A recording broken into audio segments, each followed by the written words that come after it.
ज्ञानेश्वरी भावानुवाद अध्याय 2 ओवी 1. मग संजयो म्हणे राया ते, ऐके तो पार्थ तेथे, शोकाकुळ रुदना ते करीत असे. मग संजय राजा धृतराष्ट्राला म्हणाला, ऐक. शोकव्याप्त अर्जुन तिथे रडू लागला.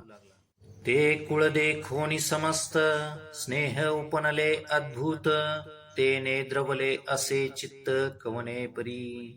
जैसे लवण जळे झळंबले, ना अभ्रवाते हाले, तैसे सधीर परी विरमले हृदय तयाचे. समस्त गोत्रजांना पाहून मनात विलक्षण स्नेह उत्पन्न झाल्यामुळे अर्जुनाचं हृदय द्रवलं. ते कसं तर पाण्यात मीठ विरघळावं किंवा वाऱ्याने मेघ हलतात त्याप्रमाणे अर्जुनाचं हृदय द्रवलं. पार्थाचे हृदय खंबीर होतं, धैर्ययुक्त होतं, परंतु अद्भुत स्नेहाने ते द्रवले. म्हणून कृपा कळीला, दिसतसे अति कोमाईला, जैसा कर्दमी रूपला राजहंस. मोहाधीन झाला म्हणून चिखलात रुतलेल्या राजहंसाप्रमाणे अति कोमेजलेला दिसला. तया परी तो पांडुकुमर, महामोहे अति जर्जर, देखोनी श्री शांग्रधर काय बोले. मोहाने अति जर्जर झालेल्या अर्जुनाला पाहून श्री शार्ंगधर काय म्हणाले. म्हणे अर्जुनादी पाही, हे उचित काय ये ठाई, तू कवन हे काही करीता हासी. भगवंत म्हणाले, तू अगोदर सांग, शस्त्र सोडणे, रथाचा त्याग करणे हे योग्य आहे का?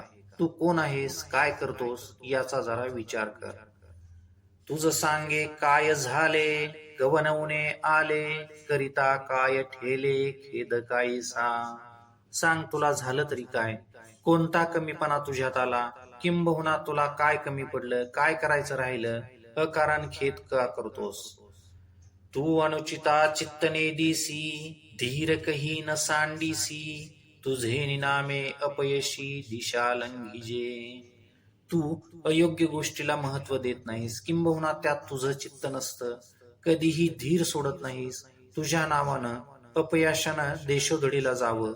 अर्थात तुझं महत्व कसं आहे, तू कोण आहेस हे लक्षात घे. तू शूरवृत्तीचा ठाओ, क्षत्रिया माझी राओ, तुझी आला ठेपणाचा आओ तीही लोकी. तुझ्या ठाई शूरवृत्ती आहे, सर्व क्षत्रियांत सर्वश्रेष्ठ राजा आहेस, तुझ्या पराक्रमाचा धाक त्रैलोक्यात आहे.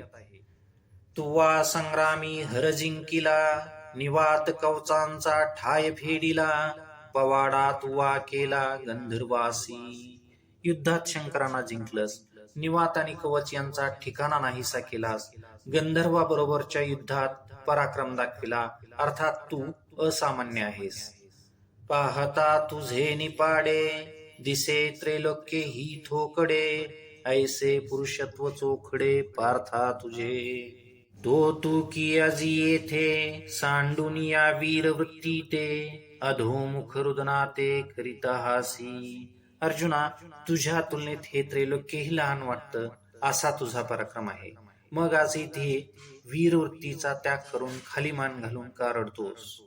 विचारी तू अर्जुनो, की कारुण्य की जसी दिनू, सांग पांधकारे भानू ग्रासिला थी. तू स्वतः विचार कर, किंबहुना स्वतःला विचारी म्हणून घेतोस ना. मग कारुण्यानं, स्नेहानं तुला दीन करून सोडावे, अंधाराने सूर्य गिळून टाकला, असं कधी घडलंय का? ना तरी पवन मेघासी बिहे, की अमृतासी मरण आहे, पाहे पा इंधनची गिळोनी जाये पावका ते. अथवा वारा कधी ढगांना घाबरला आहे का? अमृताला मरण आहे का? सांग, लाकूडच अग्नेला गिळून टाकील का? की लवण्यांची जळवीरे, संसर्गे काळ कुटमरे, सांग पा महाफणी दरदुरे गिळीजे काही. अथवा मिठानं पाणी विरघळतं, दुसऱ्याच्या संपर्कानं विष कधी मरेल का? बरं हे जाऊ दे, बेडूक मोठ्या नागाला गिळू शकतो का? सिंहासी झोंबे कोल्हा, ऐसा अपाडा थिके जहाला, परी तो त्वा साच केला आजी येथ. म्हणून अजूनी अर्जुना, झने चित्त देसी या हीना, वेगी धीरद करून या मना सावध होई. कोल्ह्यानं सिंहासी झोंबी घ्यावी असं अघटित कधी घडलं आहे का? आज मात्र तू इथे खरं केलंस. म्हणून अर्जुना, तू अजून तरी या हीन गोष्टीकडे लक्ष देऊ नकोस. तू लवकर आपलं मन खंबीर कर आणि सावध हो. सांडी हे मूर्खपण, उठी घे धनुष्यबाण, संग्रामी हे कवन कारुण्य तुझे. हे मूर्खपण सोडून दे, उठ, धनुष्यबाण हाती घे. युद्धात कारुण्याचा काय उपयोग, किंबहुना तुझं कारुण्य काय कामाचं. हा गा तू जाणता, तरी न विचारीसी का आता, सांगे झुंजा वेळे सदयता उचित काही. अरे अर्जुना, तू जाणता आहे ना, मग आता विचार का करीत नाहीस. युद्धाच्या वेळी दया काय कामाची, तूच सांग. हे असतीये कीर्तीशी नाश, आणि पारत्रिकासी अपभ्रंश, म्हणे जगन्निवास अर्जुना ते. संपूर्ण जगात निवास करणारे श्रीकृष्ण अर्जुनाला म्हणाले, तुझी दया ही असलेल्या कीर्तीचा नाश करणारी आहे, परलोक गतीला बाधक आहे. म्हणून शोक न करी तू पुरता धीर धरी, हे शोच्यता अव्हेरी पांडू कुमरा. तुझ नव्हे हे उचित, येणे नासेल जोडले बहुत, तू अजूनी तरी हित विचारी पा. म्हणून अर्जुना, तू शोक करू नकोस, पूर्ण धैर्य धारण कर. चुकीचा विचार करणं सोडून दे, तुझ्यासाठी हे योग्य नाही. आजपर्यंत जे चांगलं यश प्रतिष्ठा मिळाली आहे ती सर्व संपून जाईल. अजून तरी आपल्या हिताचा विचार कर. येणे संग्रामाचे नि अवसरे, एथ कृपाळू पण नुपकरे, हे आतांची काय सोय रे जाहले तुझ. तू आधींची काय नेनसी, की हे गोत्रज नोळखसी, वायांची काय करीसी अतिशयाता. युद्धाच्या ऐनवेळी तुझे हे कारुण्य कृपाळूपण काहीच कामाचं नाही. हे तुझे सोयरे आहेत, ते आता झाले आहेत का? यापूर्वी त्यांना तू ओळखत नव्हतास का? की यांची माहिती नव्हती? विनाकारण हे प्रेमाचं पल्हाळ का लावतोस?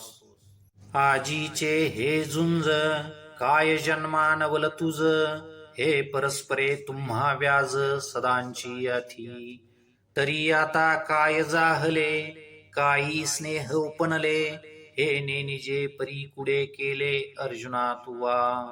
आजचं हे युद्ध तुझ्या जन्मातलं पहिलं आश्चर्य आहे का? तुम्ही कायम कोणत्या ना कोणत्या निमित्तानं लढत आलात, नेमका आता काय झालं? आताच का प्रेम तू चाललंय? हे काय होतंय मला माहित नाही, परंतु तू जे केलं आहे ते वाईट केलंस. शस्त्र आणि रथत्याग वाईट आहे. मोह धरिली ऐसे होईल, जे असती प्रतिष्ठा जाईल, आणि परलोक ही अंतरेल अहिकेंसी. गोत्रजांचा मोह धरलास तर असलेली प्रतिष्ठा संपुष्टात येईल आणि ऐहिक सुखासह परलोकही अंतरेल. हृदयाचे ढिलेपण, हेथ निकयासी नव्हे कारण, हे संग्रामी पतन जाण क्षत्रियांसी. खंबीर हृदय असावं. हृदयाचं ढिलेपण क्षत्रियांसाठी कल्याणकारक नाही. याच ढिलेपणामुळे पतन होतं, अधोगती होते. ऐसे नितो कृपावंत, नाना परी असे शिकवित, हे ऐकोनी पांडू सुत काय बोले. याप्रमाणे तू कृपावंत अनेक प्रकाराने शिकवित होता. हे ऐकून पांडुपुत्र काय म्हणाला ते पुढे पाहू. देवा हे तुलेवरी, बोलावे न लगे अवधारी, आधी तुमची विचारी संग्राम हा. देवा ऐक, इतकं बोलण्याची गरजच नाही. प्रथम तू विचार कर, हे युद्ध योग्य आहे का? हे झुंज नव्हे प्रमाद, एथ प्रवर्तली या दिसतसे बाध, हा उघड लिंग भेद ओढवला उमा. हे युद्ध नव्हे प्रमाद आहे. इथं सक्रिय होण्यात दोष आहेत. थोरांचा उच्छेद करण्याचं काम आमच्यावर आलं आहे. हा उघड लिंगभेद म्हणजे पवित्र शिवलिंगाचं भेदन करण्यासारखं आहे. देखे माता पितरे अर्चिजती, सर्वस्वे तोष पाव विजती, तिये पाठी केवी वधिजती आपुलिया हाती.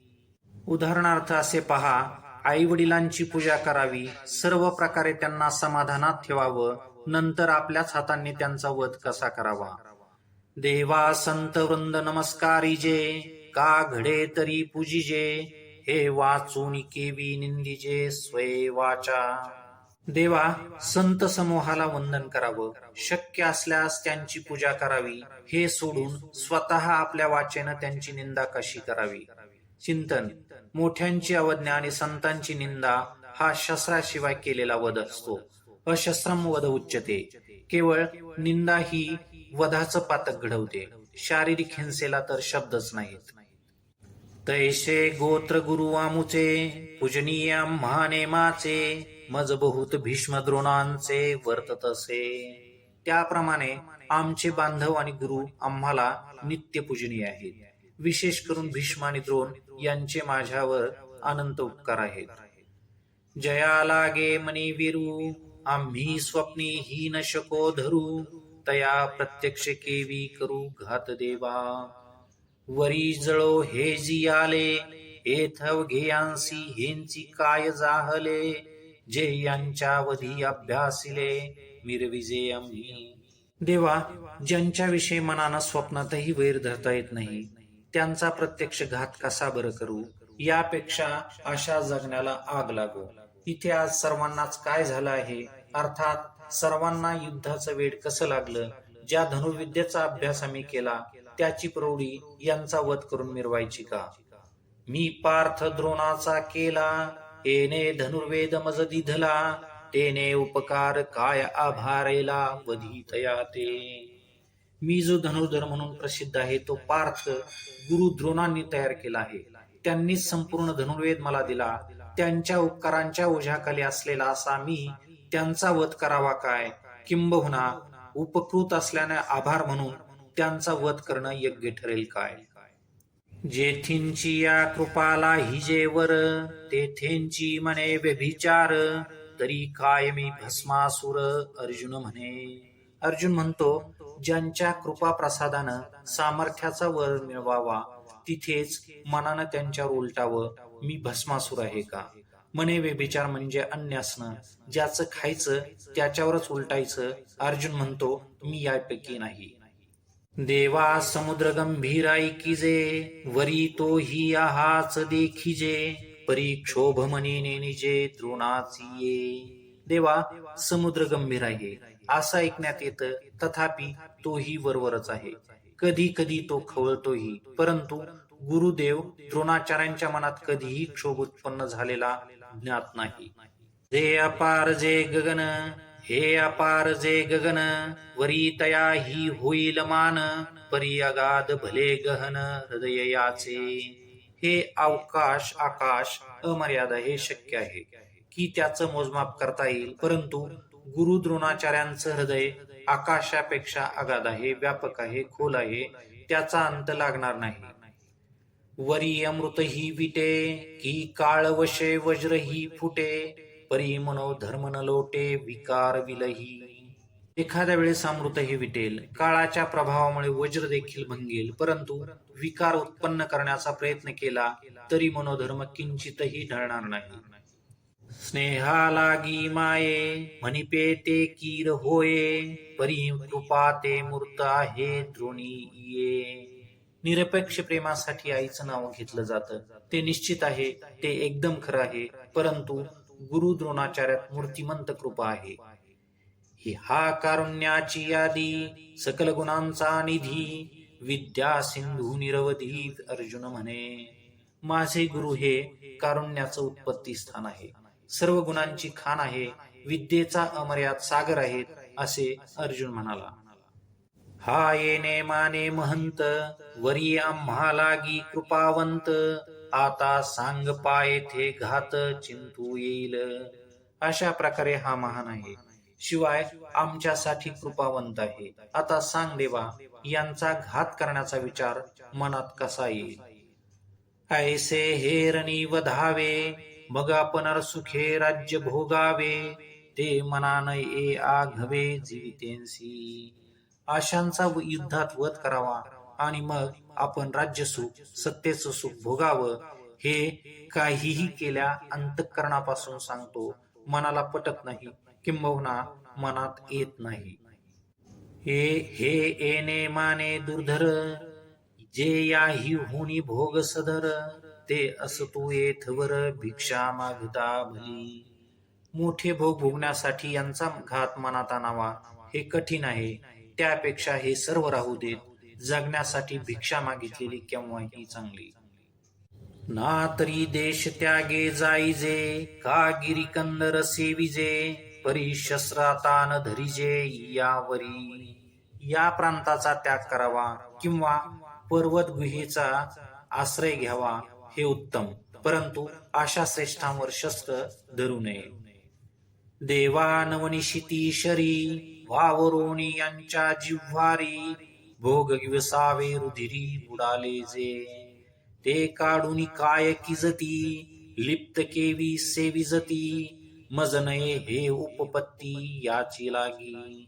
देवा, नवीन धार लावलेले बाण यांच्या हृदयात खुपसावेत, मग त्यांच्या रक्तात बुडालेले भोग शोधावेत. अशा भोगांचं करायचं तरी काय?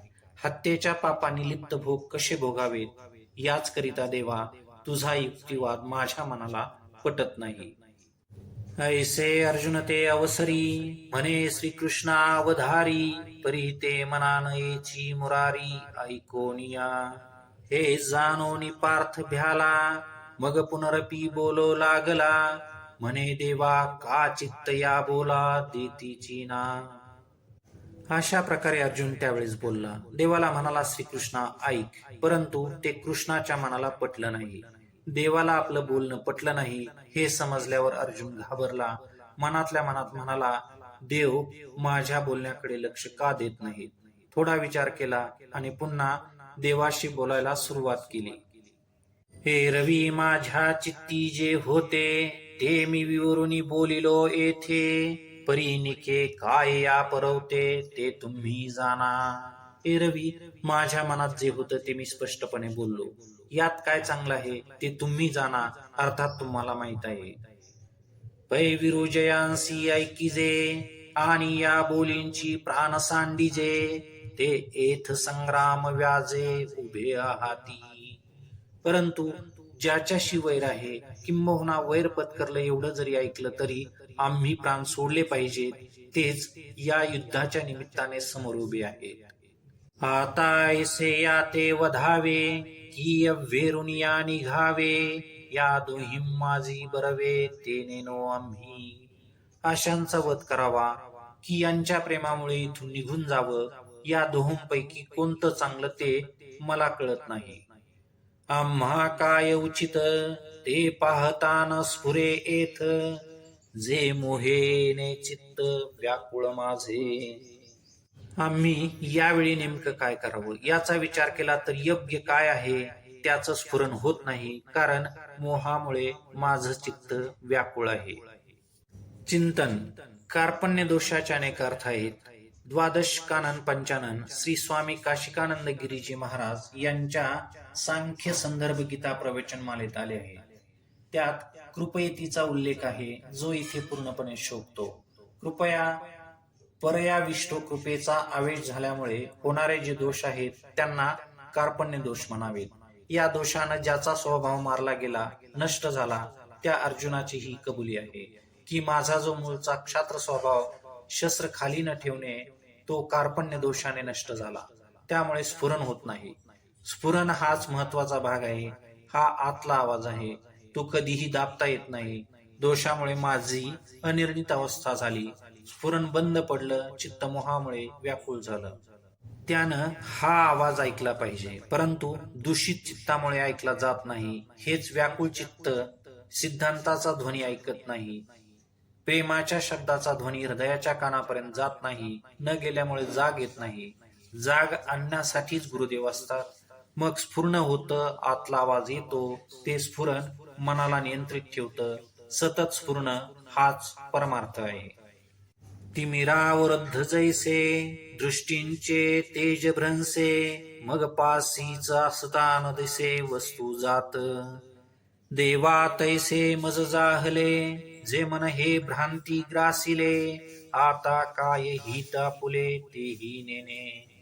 अंधाऱ्या खोलीत दृष्टीचं तेज नष्ट होतं. अर्थात अंधारामुळे दृष्टीला काही दिसत नाही. सर्व वस्तू जवळच असतात, परंतु त्या पाहता येत नाहीत, किंबहुना दिसत नाहीत.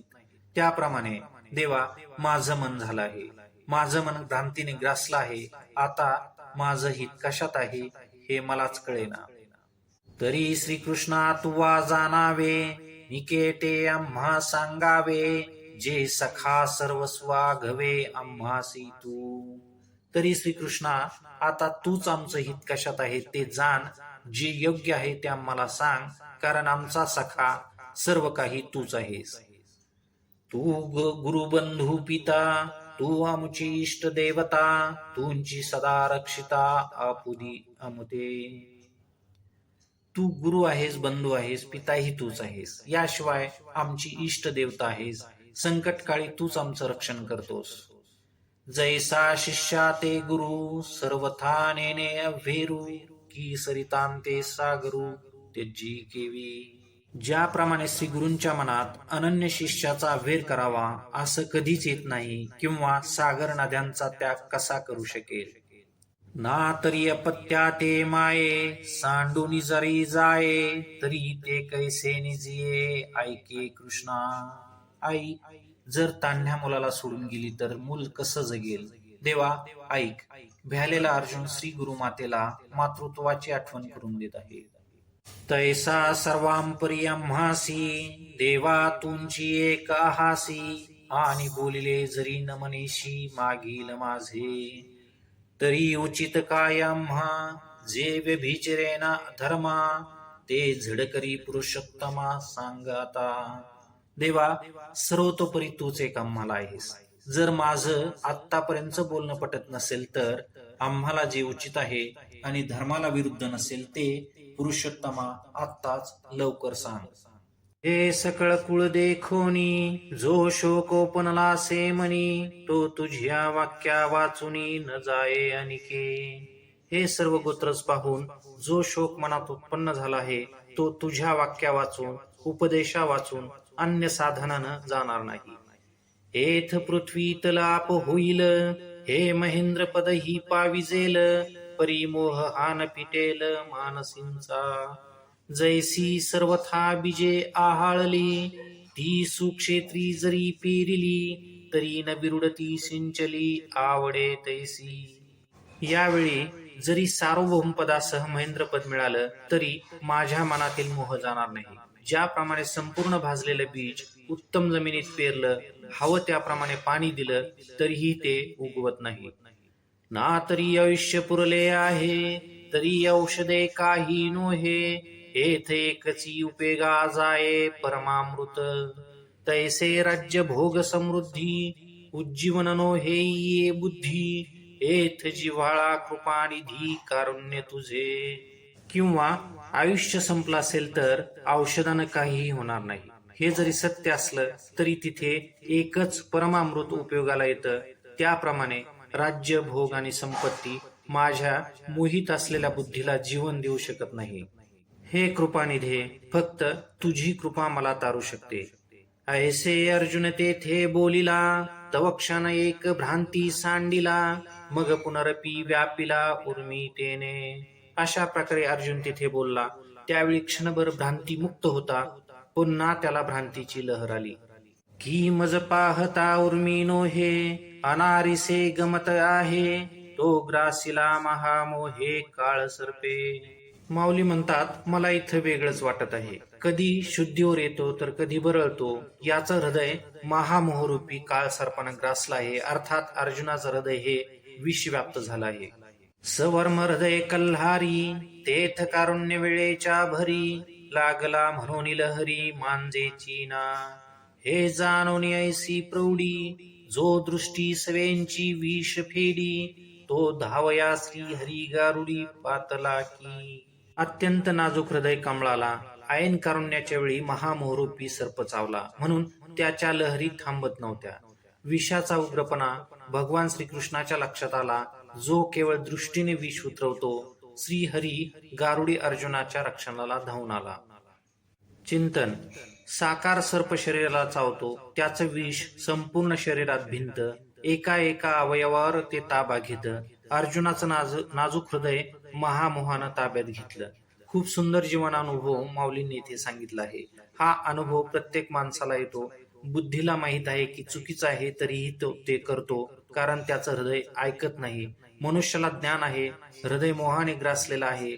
जाणीव असताना चुका होतात. आपण आपल्यावर नियंत्रण ठेवू शकत नाही. याला मोह म्हणतात.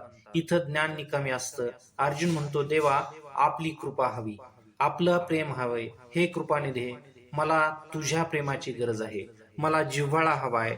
जिव्हाळा म्हणजे आतल्या खोल प्रेमाचा ओलावा. तैसिया पंडू कुमरा व्याकुळा, मिरवतसे श्रीकृष्ण जवळा, तो कृपावशे अवलिळा रक्षिलाता.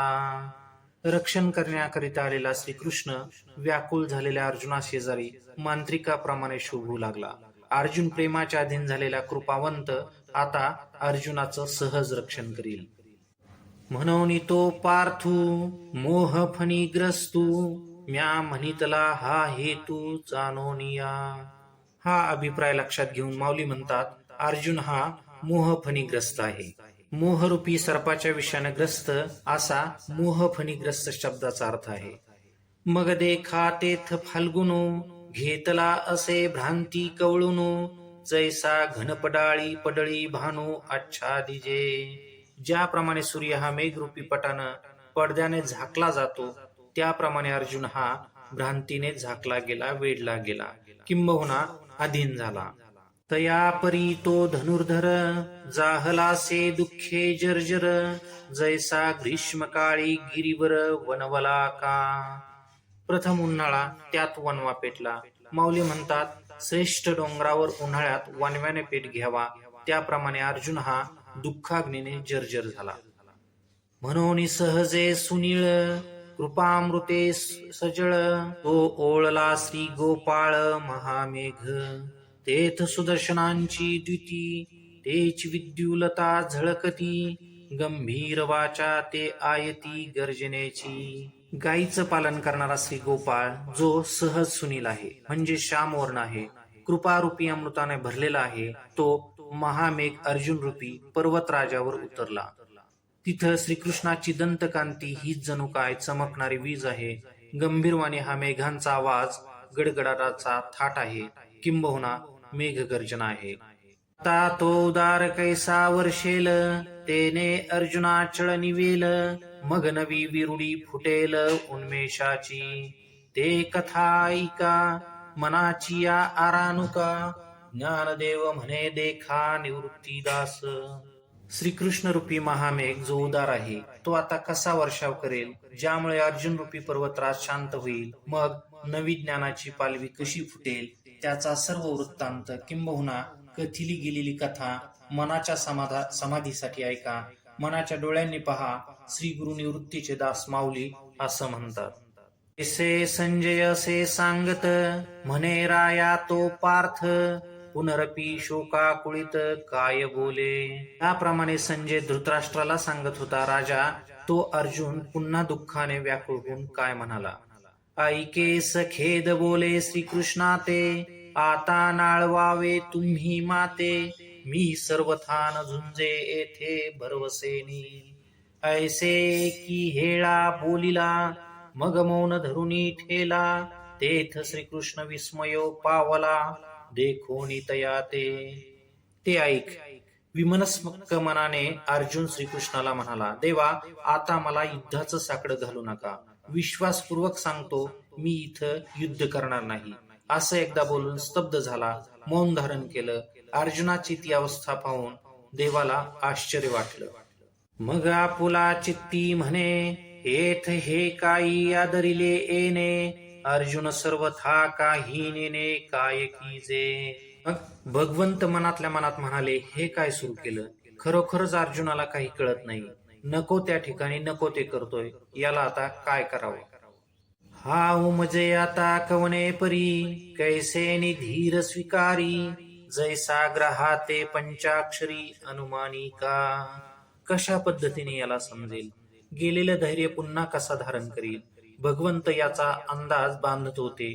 एखादा मांत्रिक जसा भूतप्रेतादिकांचा अंदाज बांधतो, त्याप्रमाणे अंदाज बांधत होते. पंचाक्षरी मांत्रिकाला म्हणतात, ग्रह भूतप्रेताला म्हणतात. ना तरी असाध्य देखोनी व्याधी, अमृता समदिव्य औषधी, वैद्यसुची निरवधी निदानींची तैसे विवरितसे श्री अनंत तया दुही सैन्या आत जया परी पार्थ भ्रांती सांडी. किंवा रोग्याची आणीबाणीची अवस्था आहे असं समजल्यावर वैद्य अमृतासारख्या जीवनदान देणाऱ्या औषधींची योजना करतो. त्याप्रमाणे भगवंत दोन्ही सैन्याच्या मध्यभागी हा कोणत्या प्रकारे भ्रांतिमुक्त होईल याचा विचार करीत होते. ते कारण मनी धरिले मग सरोष बोलो आदरिले जैसे मातेच्या कोपी ठोकले स्नेहाती. मोहनिवृत्तीचा उपाय मनात आणला आणि मग रागानं बोलण्यास प्रारंभ केला. आईच्या रागवण्यात गुप्त प्रेम असतं तसा हा राग होता. ही औषधाची या कडवटपणी जैसी अमृताची पुरवणी ते आहाच न दिशे परी गुणी प्रकट होय. तैसी वरी वरी पाहता उदासे आत तरी अति सुरसे तिये वाक्ये ऋषिकेशे बोलो आदरली. अथवा औषधाच्या कडूपणात अमृताचा पुरवठा असतो. वरवर पाहिले तर अमृत दिसत नाही परंतु गुण येण्यातून ते प्रकट होतं. त्याप्रमाणे वरवर पाहिलं असता निरस परंतु आत मात्र अत्यंत मधुर अशी वाक्य भगवंतानं बोलण्यास सुरुवात केली. मग अर्जुना ते म्हणितले आम्ही आजी हे नवल देखिले जे तुवा येथा दरिले माझारींची. मग भगवान श्रीकृष्ण अर्जुनाला म्हणाले आज तुझी काही मध्ये सुरुवात केलीस त्याचं आम्हाला आश्चर्य वाटलं.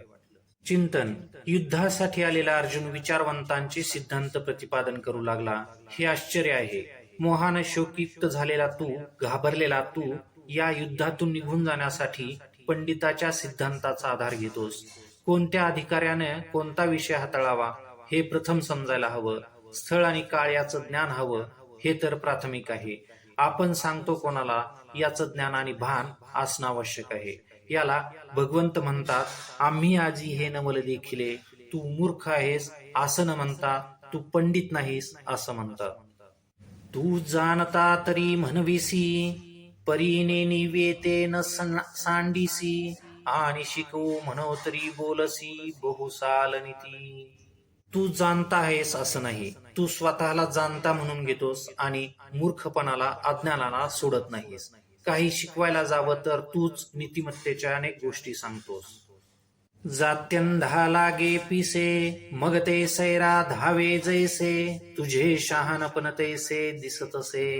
मुळात जन्मजात आंधळा त्यात त्याला वेळ लागलं. तो ज्याप्रमाणे दिशाहीन स्वेर धावतो त्याप्रमाणे तुझं शहाणपण दिसतंय. चिंतन. आंधळ शहाणपण उपयोगाचा नाही. दृष्टीवान असावं. संत कृपादीपकाचा उपयोग होतो. गंतव्यस्थानापर्यंत डोळसपणानं जाता येतं. अर्जुन जो धनुर्विद्या पारंगत आहे, तपस्वी आणि राजकारणी आहे, सत्ताधारी असून इंद्रप्रस्थासारख्या राजधानीत वास्तव्य करणार आहे. आपण त्याचे पराक्रम वाचले आहेत. त्याच्याजवळ आंधळ शहाणपण आहे. मोजक्या विषयाचं त्यालाही वेळ लागलं तर मग अध्ययन केलेल्या सामान्य माणसाविषयी काय बोलावं. तात्पुरते सत्ताधारी स्वार्थी राजकारणी, विषयी विद्वान, पाखंडी आध्यात्मिक हे तर इथं मोजणीतच बसत नाहीत. पुढील व्यंग आघात करणारा आहे. तू आपण आपे तरी नेनसी परी या कौरवांते शुचू पाहासी हा बहु विस्मया म्हासी पुढत पुढती. तू स्वतःला तर ओळखतच नाहीस परंतु या कौरवांसाठी शोक करू पाहतोस याच आम्हाला पुन्हा पुन्हा आश्चर्य वाटतं. केवळ सामान्य आश्चर्य नाही तर बहुविस्मयाम्हासी. तरी सांग पा अर्जुना तुझ पासोनी स्थिती या त्रिभुवना हे अनादी विश्वरचना ते लटके काही. अर्जुना मला सांग या त्रिभुवनाची स्थिती तुझ्यामुळे आहे का? विश्वाची रचना अनादी आहे असे जे म्हणतात ते सर्व खोटं आहे का? एथ समर्थ एकाथी तयापासून भूते भूती तरी हे वायांची काय बोलती जगा माझी. इथं एक सर्व शक्तिमान ईश्वर आहे. त्याच्यापासून भूत मात्र पंचमहाभूत जन्माला येतात असं श्रुतीसहित शास्त्रकार सांगतात. हे सर्व व्यर्थ आहे, चुकीचं आहे किंवा असत्य आहे का?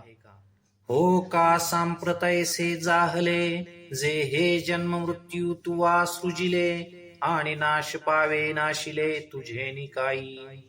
सांप्रत म्हणजे आता.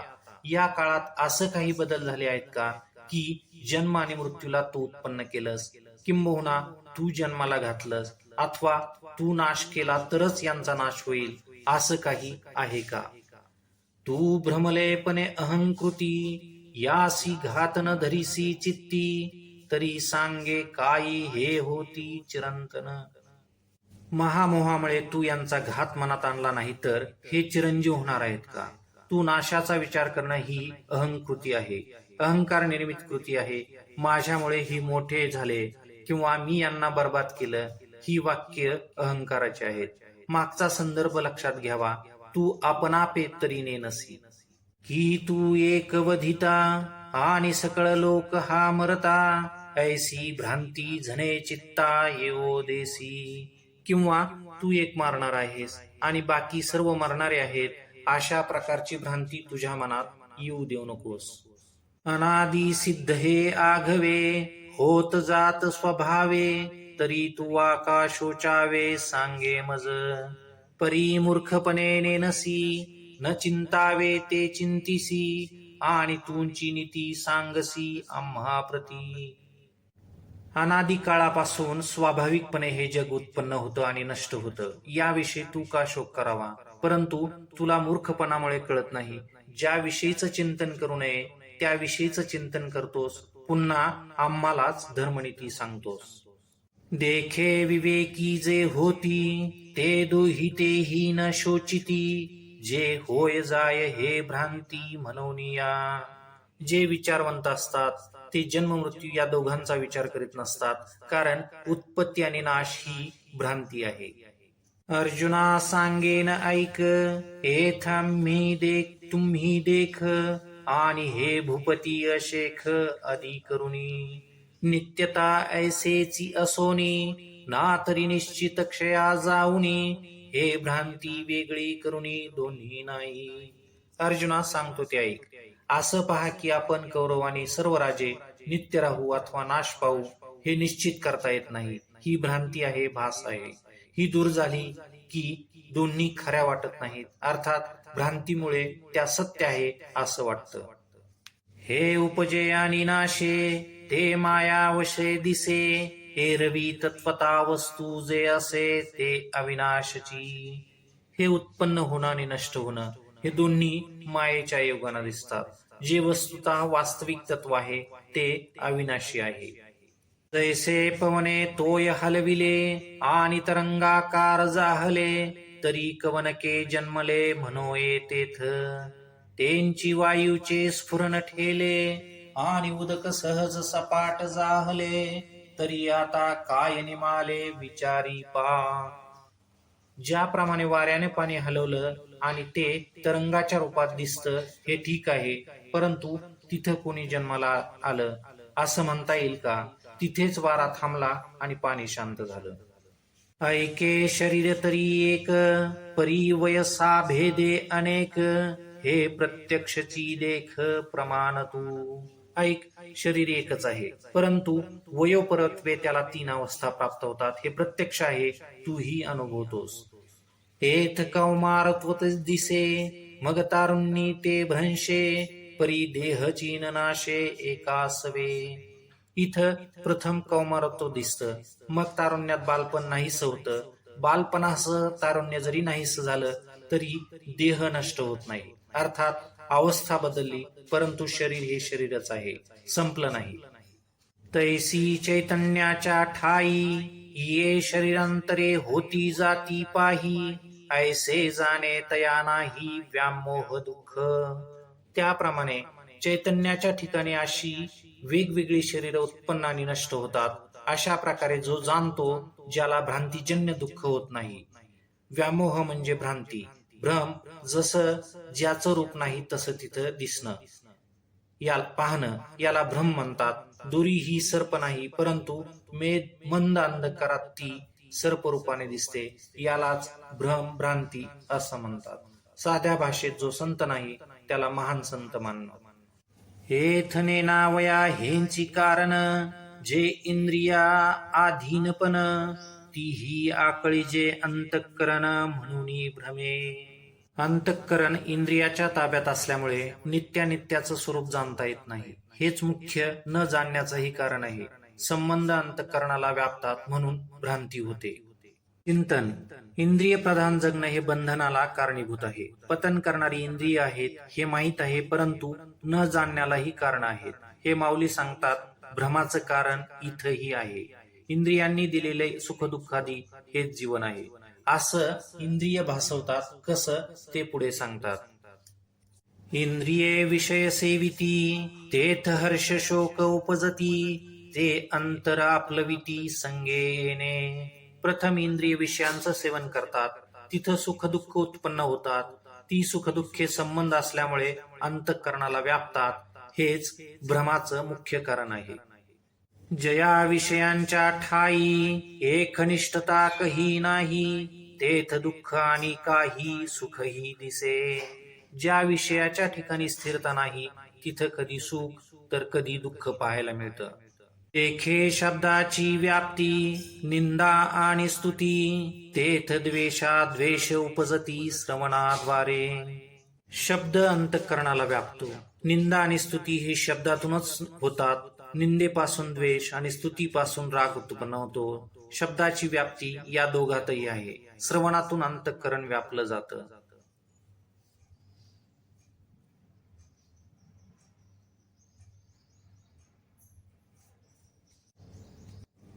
मृदू आणि कठीण हे स्पर्शाचे दोन्ही गुण जे वपूचे निसंगे कारण संतोष खेदा. भ्यासूर आणि सुरेख हे रूपाचे स्वरूप देख उपजवी सुख दुःख नेत्रद्वारे. मऊ आणि कठीण हे स्पर्शाचे दोन गुण आहेत.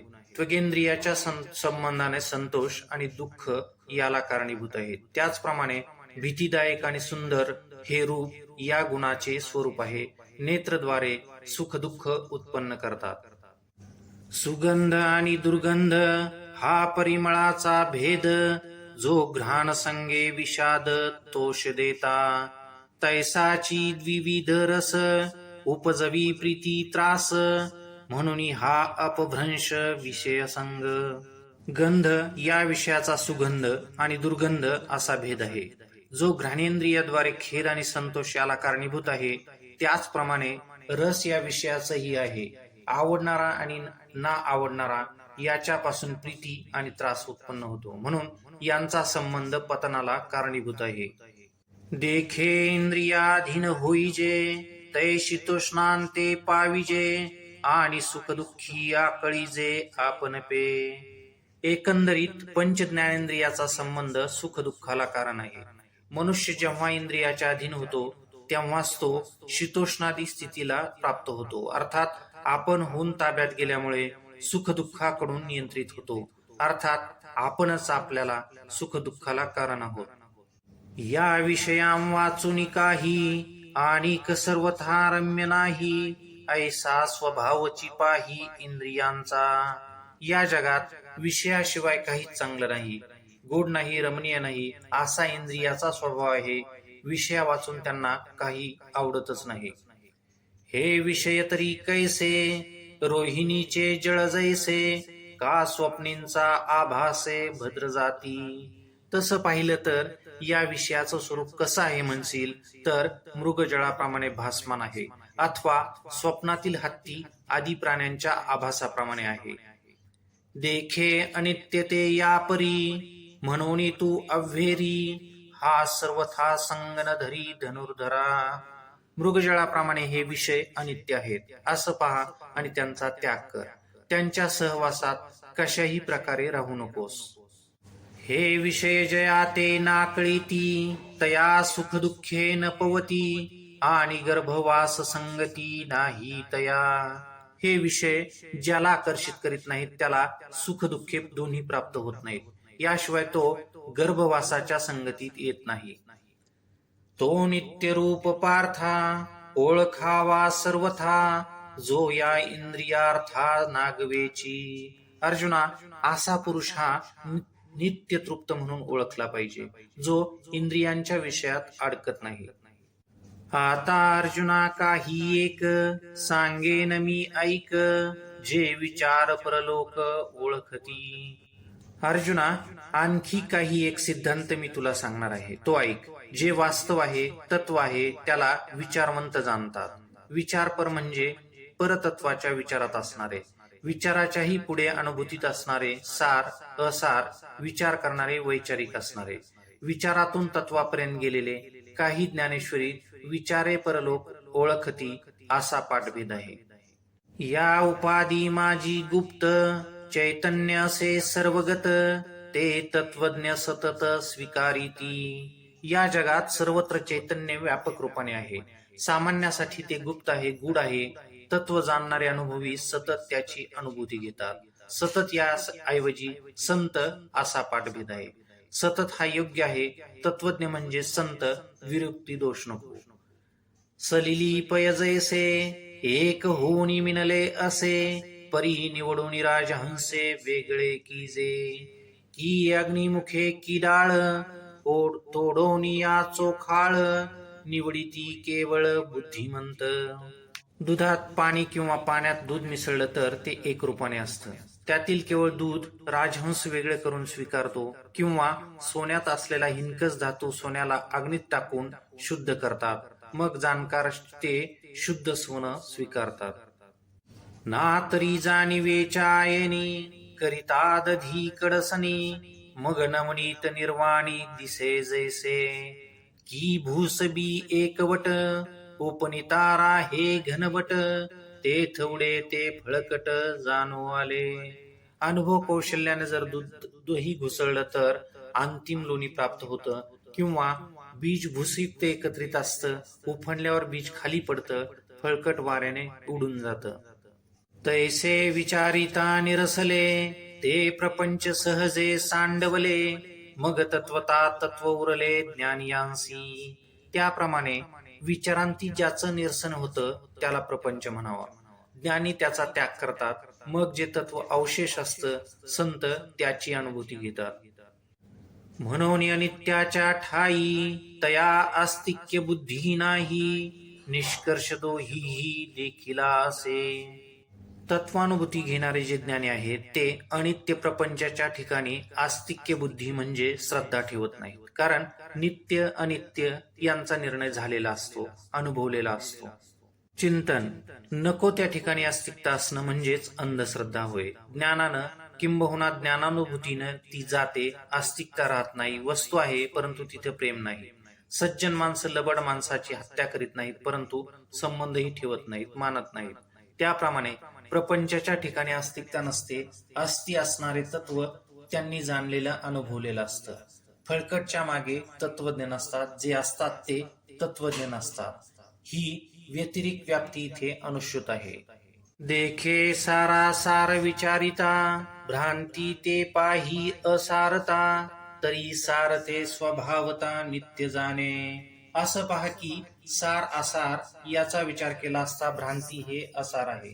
जे सार आहे ते तत्व स्वभावता नित्य आहे असं जाण.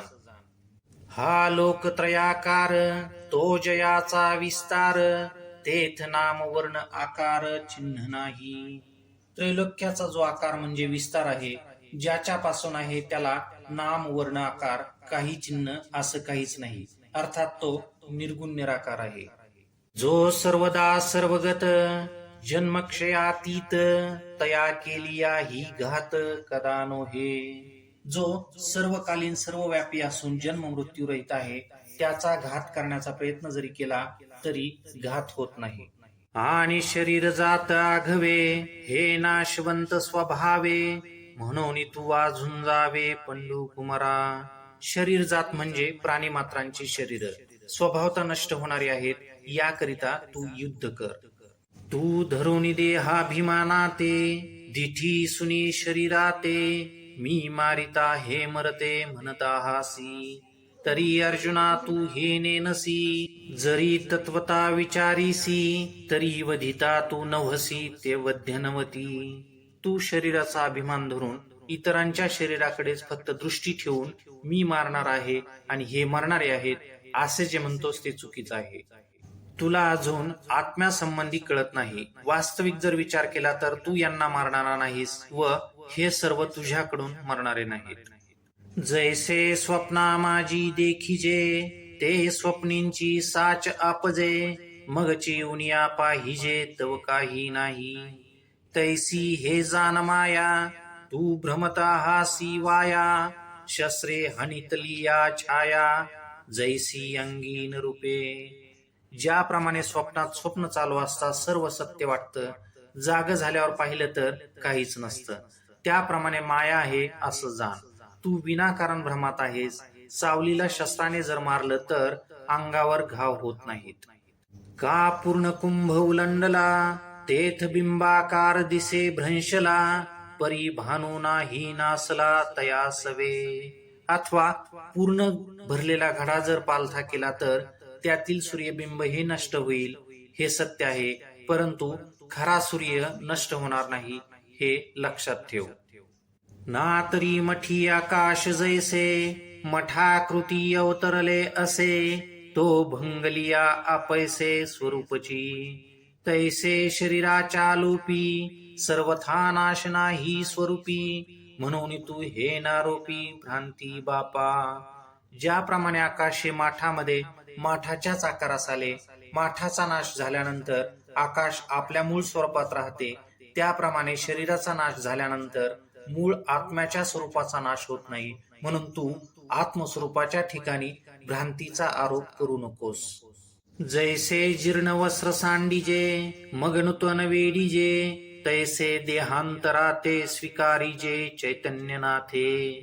ज्याप्रमाणे जीर्ण वस्त्र टाकावं आणि दुसरं धारण करावं, त्याप्रमाणे हा आत्मा एक शरीर सोडून दुसरं शरीर ग्रहण करतो. हे अनादि नित्य सिद्ध, निरुपादी विशुद्ध. म्हणून शस्त्रादिकी छेद न घडे यया. हा आत्मा अनादि असून शाश्वत स्वरूपाचा आहे, उपाधिरहित असून विशुद्ध आहे, म्हणून याचा शस्त्रादिकांकडून घात होत नाही. हा प्रळयोदके नाप्लवे, हा अग्निदाह न संभवे. एथ महाशोषण प्रभवे मारुताचा. हा प्रलयाच्या पाण्याने बुडविला जात नाही, अग्नी याला जाळू शकत नाही. वाऱ्याचे जे शुष्क करण्याचे सामर्थ्य आहे ते इथे चालत नाही, त्याचा आत्म्यावर प्रभाव पडत नाही. अर्जुना हा नित्य, अचळ हा शाश्वत. सर्वत्र सदोदित परिपूर्ण हा. अर्जुना हा नित्य, स्थिर, शाश्वत असून सर्वत्र सदा हा परिपूर्ण आहे, व्यापक आहे, सदैव आहे, कायम वर्तमान आहे. हा तर्काची ये दिठी, गोचरनो हे किरीटी. ध्यान याची ये भेटी, उत्कंठा वाहे. हा सदा दुर्लभ मना, आपनो हे साधना. निश्चिम हा अर्जुना पुरुषोत्तम. अर्जुना हा तर्काच्या दृष्टीला विषय होणारा नाही, ध्यान याला भेटण्यासाठी उत्सुक असते. हा मनाला नेहमी दुर्लभ आहे, साधनेने प्राप्त होणारा नाही.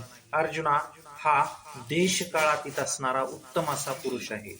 हा गुणत्रयारहित, अनादि अविकृत. व्यक्तिशी अतीत सर्व रूप. अर्जुना ऐसा हा जाणावा, सकळात्मक देखावा. मग सहजे शोक आघवा हरेल तुझा.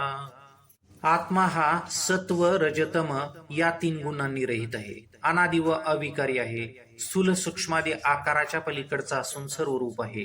अर्जुना हा असा आहे असं जाणावं, सर्वात्मक आहे असं पाहावं. या पद्धतीने पाहिल्यावर तुझा संपूर्ण शोक आपोआपच नाहीसा होईल. अथवा ईसाने नसी, तू अंतवंतची मानिसी. तरी शोचू न पवसी पंडू कुमरा. अथवा आत्मा व्यापक आदी आहे असं जाणत नसेल तर, अंतवान म्हणजे नाशवान मानत असेल तरी देखील अर्जुना तू शोक करणं योग्य नाही. जे आदी स्थिती अंत, हा निरंतर असे नित्य. जैसा प्रवाह अनुष्युत गंगा जळाचा. आत्म्याची उत्पत्ती स्थिती अंत का नित्य निरंतर आहे. ज्याप्रमाणे उगमापासून ते समुद्रापर्यंत गंगेचा अखंड प्रवाह चालू आहे. ते आधी नाही खंडले, समुद्री तरी असे मिनले. आणि जाताची मध्य उरले दिसे जैसे. ये तिन्ही तया परी, सरिसींच सदा अवधारी. भूतांसी कवनी अवसरी ठाकतीना. तो प्रवाह उगमाला तुटत नाही, सतत समुद्राला मिळत असतो. मध्यंतरी ज्याप्रमाणे वाहत असताना दिसतो त्याप्रमाणे आत्म्याची उत्पत्ती स्थिती लय एकसारखी चालू असते. कोणत्याही वेळी हा प्रवाह थांबविता येणार नाही. म्हणून हे आघवे एथ तुझ न लगे शोचावे, जे स्थितीची हे स्वभावे अनादी ऐसी. म्हणून तुला सर्वांविषयी शोक करणं योग्य होणार नाही, कारण हा स्वाभाविक अनादी असा सृष्टीक्रम आहे. ना तरी हे अर्जुना नयेची तुझी या मना, जे देखोनी लोक अधिना जन्मक्षया. तरी येथे काही तुझ शोकासी कारण नाही, हे जन्म मृत्यू पाही अपरिहर. अर्जुना, लोक हे जन्म मरणाच्या अधीन आहेत असं पाहत असल्यामुळे आत्म्याची प्रवाह रूपता तुझ्या मनाला पटत नसेल तरी देखील तुला इथं शोक करायचं कारण नाही. हे जन्म मृत्यू अटळ आहे. उपजे ते नाशे नाशले पुनरपी दिसे, हे घटिका यंत्र तैसे परिभ्रमेगा. ज्याची उत्पत्ती होते त्याचा नाश होतो, ज्याचा नाश होतो तो पुन्हा दुसऱ्या रूपात दिसतो. हे रहाट गाडग्याप्रमाणे फिरणार आहे. विहिरीतून पाणी उपसण्याचं यंत्र म्हणजे रहाट गाडगं. गाडग्याची गोल पद्धतीची बांधणी असते.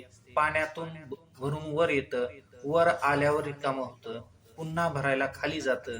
हे सतत चालू असतं. तरी उदो असतो अपैसे, अखंडित होत जात जैसे, हे जन्म मरण तैसे अनिवार्य जगी. अथवा उदय आणि अस्त आपोआप होत असतात, यात निरंतरता असते. त्याचप्रमाणे या जगात जन्म मृत्यू अनिवार्य आहे. महाप्रळय अवसरे हे त्रैलोक्य ही संहरे, म्हणून हा न परिहरे आदि अंत. तू जरी हे ऐसे मानिसी, तरी खेद का करिसी, काय जाणत चीने नसी धनुर्धरा. महाप्रलयाच्या वेळी संपूर्ण जगाचा नाश होतो. तिथे प्राण्यांच्या देहाचं काय, उत्पत्ती आणि नाश टळत नसतात. अर्जुना, तू जर ही अपरिहार्यता अनिवार्यता मानत असशील तर खेद का करतोस? तू शहाणा असून वेड्यासारखं का करतोस? हेथ आणि कही एक पार्था, तुझ बहुती परी पाहता, दुःख करावया सर्वथा विशो नाही. अर्जुना, अनेक प्रकारांनी जरी विचार केला तरी इथं दुःख करण्याचं काही कारण दिसत नाही. आणखी एक महत्वाचं आहे ते पाहू. जिये समजते ये भूते, जन्मा आदी अमूर्ते, मग पातली व्यक्ती ते जन्मलेया. तिये क्षयासी जेथ जाती, तेथ निभ्रांताने नभती, देखे पूर्वस्थितीच येती आपुलिये. हे सर्व प्राणी मात्र जन्माअगोदर निराकार होते, जन्मानंतर मग आकाराला आले. ते जिथे नाश होऊन जातात निश्चित तिथे वेगळे नसतात. पूर्वी जी अव्यक्त स्थिती होती त्याच स्थितीला ते पावतात. हेर मध्ये जे प्रतिभासे, ते निद्रिता स्वप्न जैसे, आकार हा माया वशे सत्स्वरूपी. मध्यंतरी मूर्त असण्याचा जो आभास होतो तो निद्रिस्थाच्या स्वप्नाप्रमाणे आहे. सत्स्वरूप म्हणजे वास्तव असणारे सत्य स्वरूप. तिथे मायेमुळे आकाराचा भास होतो, मूर्तपणा दिसतो, किंबहुना भासतो. ना तरी पवने स्पर्शिले नीर, पडियासे तरंगाकार, का परापेक्ष अलंकार व्यक्ती कनकी. तैसे सकळ हे मूर्त, जान पा मायाकारित, जैसे आकाशी बिंबत अभ्रपट. अथवा वाऱ्याने स्पर्श केलेलं पाणी लाटेच्या स्वरूपात दिसतं, यालाच आभास म्हणतात.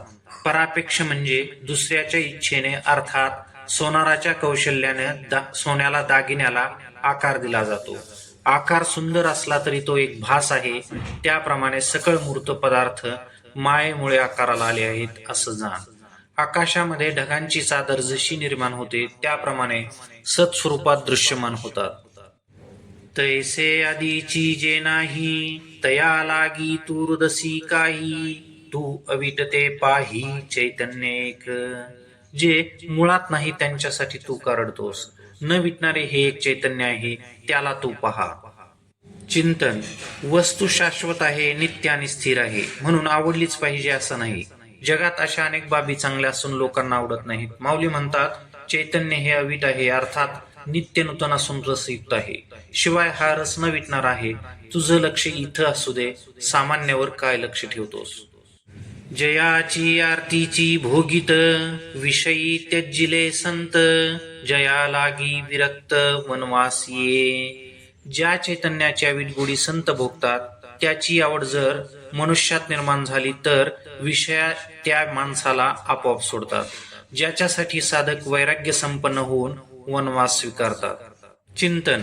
संत चैतन्याच्या गोडीत रमलेले असतात. श्री गुरु कृपेने साधना पूर्ण झाल्यावरच संत या पदावर मनुष्यारूढ होतो. आरती या शब्दाचा अर्थ इच्छा असा होतो. इच्छा केली जाते, इच्छेचा भोग नसतो. संत जो रस भोगतात त्या रसाची, त्या अविट ब्रह्मरसाची मनातून इच्छा उत्पन्न झाली तरीही मनुष्याला विषयात रस राहत नाही. अर्थातच तो विषयाचा कामाचा नाही, म्हणून विषय त्याला सोडून देतात. दृष्टी सुनी जयाते ब्रह्मचर्यादी वृते, मुनीश्वर तपाते आचरताती. दिठी सुनी म्हणजे लक्ष ठेवून, मनात ध्येय ठेवून मुनीश्वर ब्रह्मचर्यादी व्रत आचरणात आणतात.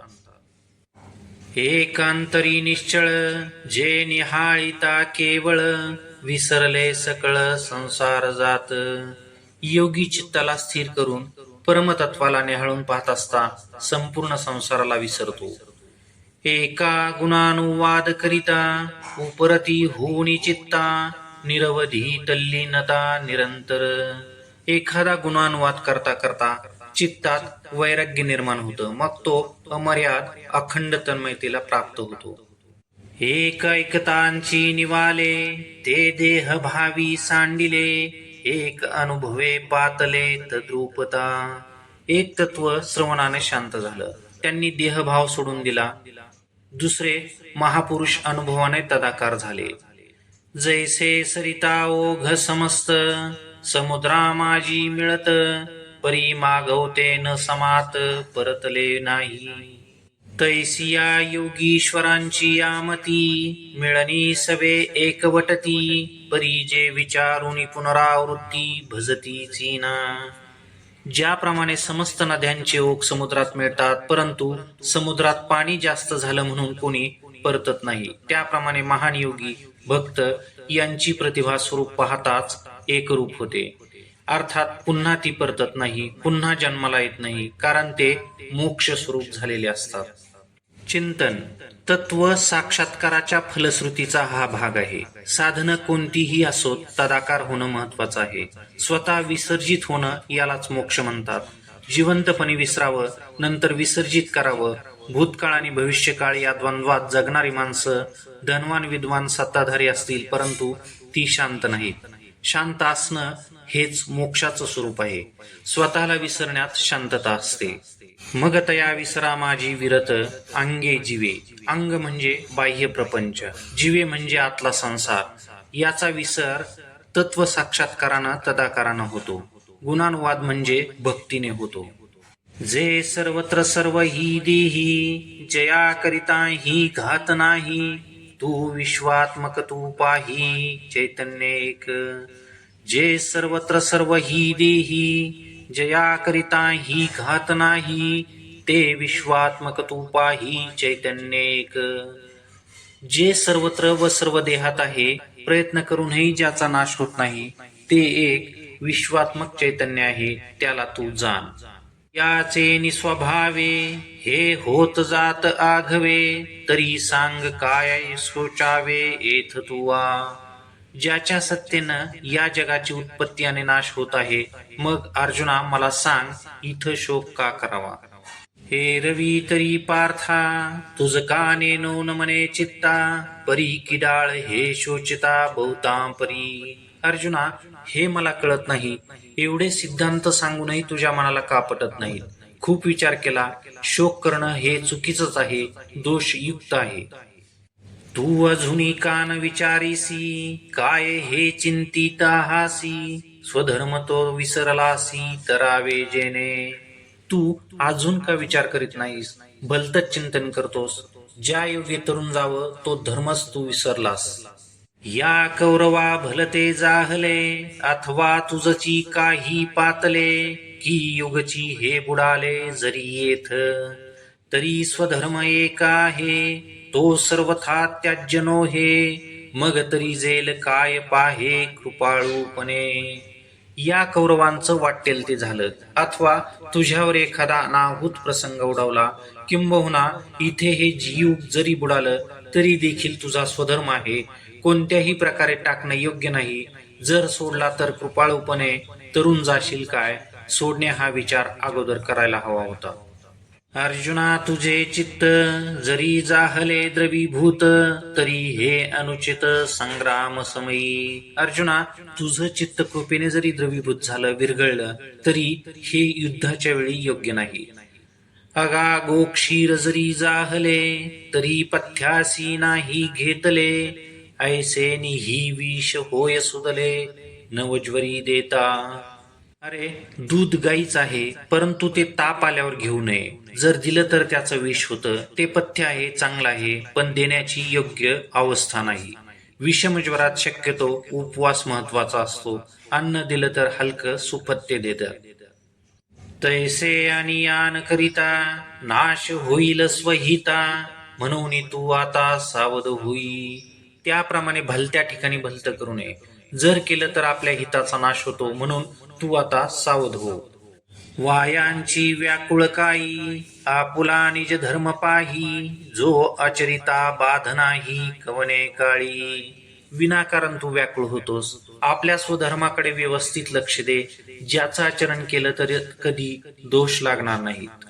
जैसे मार्गेची चालता, अपायो न पवे सर्वथा, का दीपाधारे वर्तता नाडळीजे, तया परी पार्था स्वधर्मे राहटता, सकळ काम पूर्णता सहजे होय.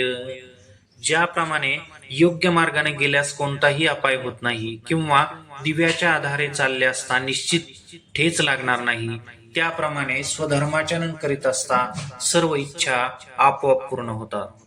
म्हणून या लागी पाही तुम्हा क्षत्रियानिक काही, संग्रामा वाचुनी नाही उचित जाणे, निष्कपट होवावे उसिना घाई झुंजावे, हे असो काय सांगावे प्रत्यक्षावरी. म्हणून तुम्हा क्षत्रियांकरिता युद्धाशिवाय दुसरा मार्ग नाही, हे तू जाण. निष्कपट होऊन समोरासमोर युद्ध करावं, आघात करून घाव करीत आपलं उसणं फेडावं. युद्ध हे समोरच आहे, अर्थात प्रत्यक्ष आहे. जास्त काय सांगू असू दे. अर्जुना झुंज देख आतांचे, हे हो का दैव तुमचे, की निधान सकळ धर्माचे प्रकटले असे. हा संग्राम काय म्हणिपे, की स्वर्गची येणे रूपे, मूर्त का प्रतापे उदय केला. अर्जुना हे युद्ध पहा, सर्व धर्माचा ठेवा आज तुमच्या भाग्यानं प्रकट झाला आहे. याला काय युद्ध म्हणावं. या युद्धाच्या रूपाने प्रत्यक्ष स्वर्गाचे द्वार उघडले आहेत. ना तरी गुणाचे निपती करे, आरतीचे निपडी भरे, हे कीर्तीची स्वयंवरे आली तुझ. अथवा तुझ्या गुणावर भाळून ही कीर्ती तुला वरण्याकरिता आली आहे. हे युद्ध स्वयंवर आहे, यात कीर्ती ही कुमारी आहे. तुझ्या गुणावर भाळलेली ही तुला पती म्हणून वरण्यास आली आहे. तू नाही म्हणू नकोस. कीर्ती ही पतिव्रता असते. ज्याची असते त्याची चंद्र सूर्य असेपर्यंत असते. अर्थात एकाची कीर्ती दुसऱ्याला जात नाही. धन संपत्ती सत्ता या दुसऱ्याच्या होता. क्षत्रिये बहुत पुण्य कीजे, तै झुंज ऐसे लाहिजे, जैसे मार्गे जाता आढळीजे चिंता मनीषी. क्षत्रियांनी फार पुण्य केलं असं तर असं युद्ध धर्मयुद्ध आयुष्यात येतं. ज्याप्रमाणे रस्त्याने जात असता अडखळावं, काय म्हणून पाहावं तर तो चिंतामणी असावा. ना तरी जांभया पसरे मुख, तेथ वचटे पडे पियुख, तैसा हा संग्राम देख पातला असे. किंवा जांभई देण्यासाठी तोंड उघडावं, अकस्मात त्यात अमृत पडावं, त्याप्रमाणे हे धर्मयुद्ध आलेलं आहे. आता हायसा व्हेरिजे, मग नाथिले शोचू बैसिजे, तरी आपण हाना होईजे आपण पेया. तू आता या धर्मयुद्धाचा त्याग केलास आणि नाही त्याचा विचार करीत बसलास तर आपण आपल्याच हानी करणारे होऊ, किंबहुना घातकी ठरू. पूर्वजांचे जोडले आपणची होय धाडिले, जरी आजी शस्त्र सांडिले रणी ये. आज जर तू युद्धात शस्त्रत्याग केलास तर पूर्वजांनी केलेल्या कीर्तीचा नाश होईल. यालाही कारण तू स्वतः असेल. तरी असती कीर्ती जाईल, जगची अभिशाप होतील, आणि गिवसीत पावतील महादोष. पूर्वजांचे जोडणे याचा नाश तर होईलच, परंतु तू तुझे जे नाव कमावलं आहेस ते देखील संपून जाईल. जग निंदा करेल, शिव्या शाप देईल. याशिवाय महादोष तुला शोधत येऊन गाठतील. जैसी भरतारे हीन वनिता, उपहती पावे सर्वथा, मग तैसी दशा जीविता स्वधर्मे विन. ज्याप्रमाणे पतिविरहित स्त्री सतत अपमानित होत असते, त्याप्रमाणे तुझ्या जीवनाची अवस्था असेल. स्वधर्महीन जीवन कदाचित संपत्ती संपन्न असेल तरी ते सन्माननीय नाही.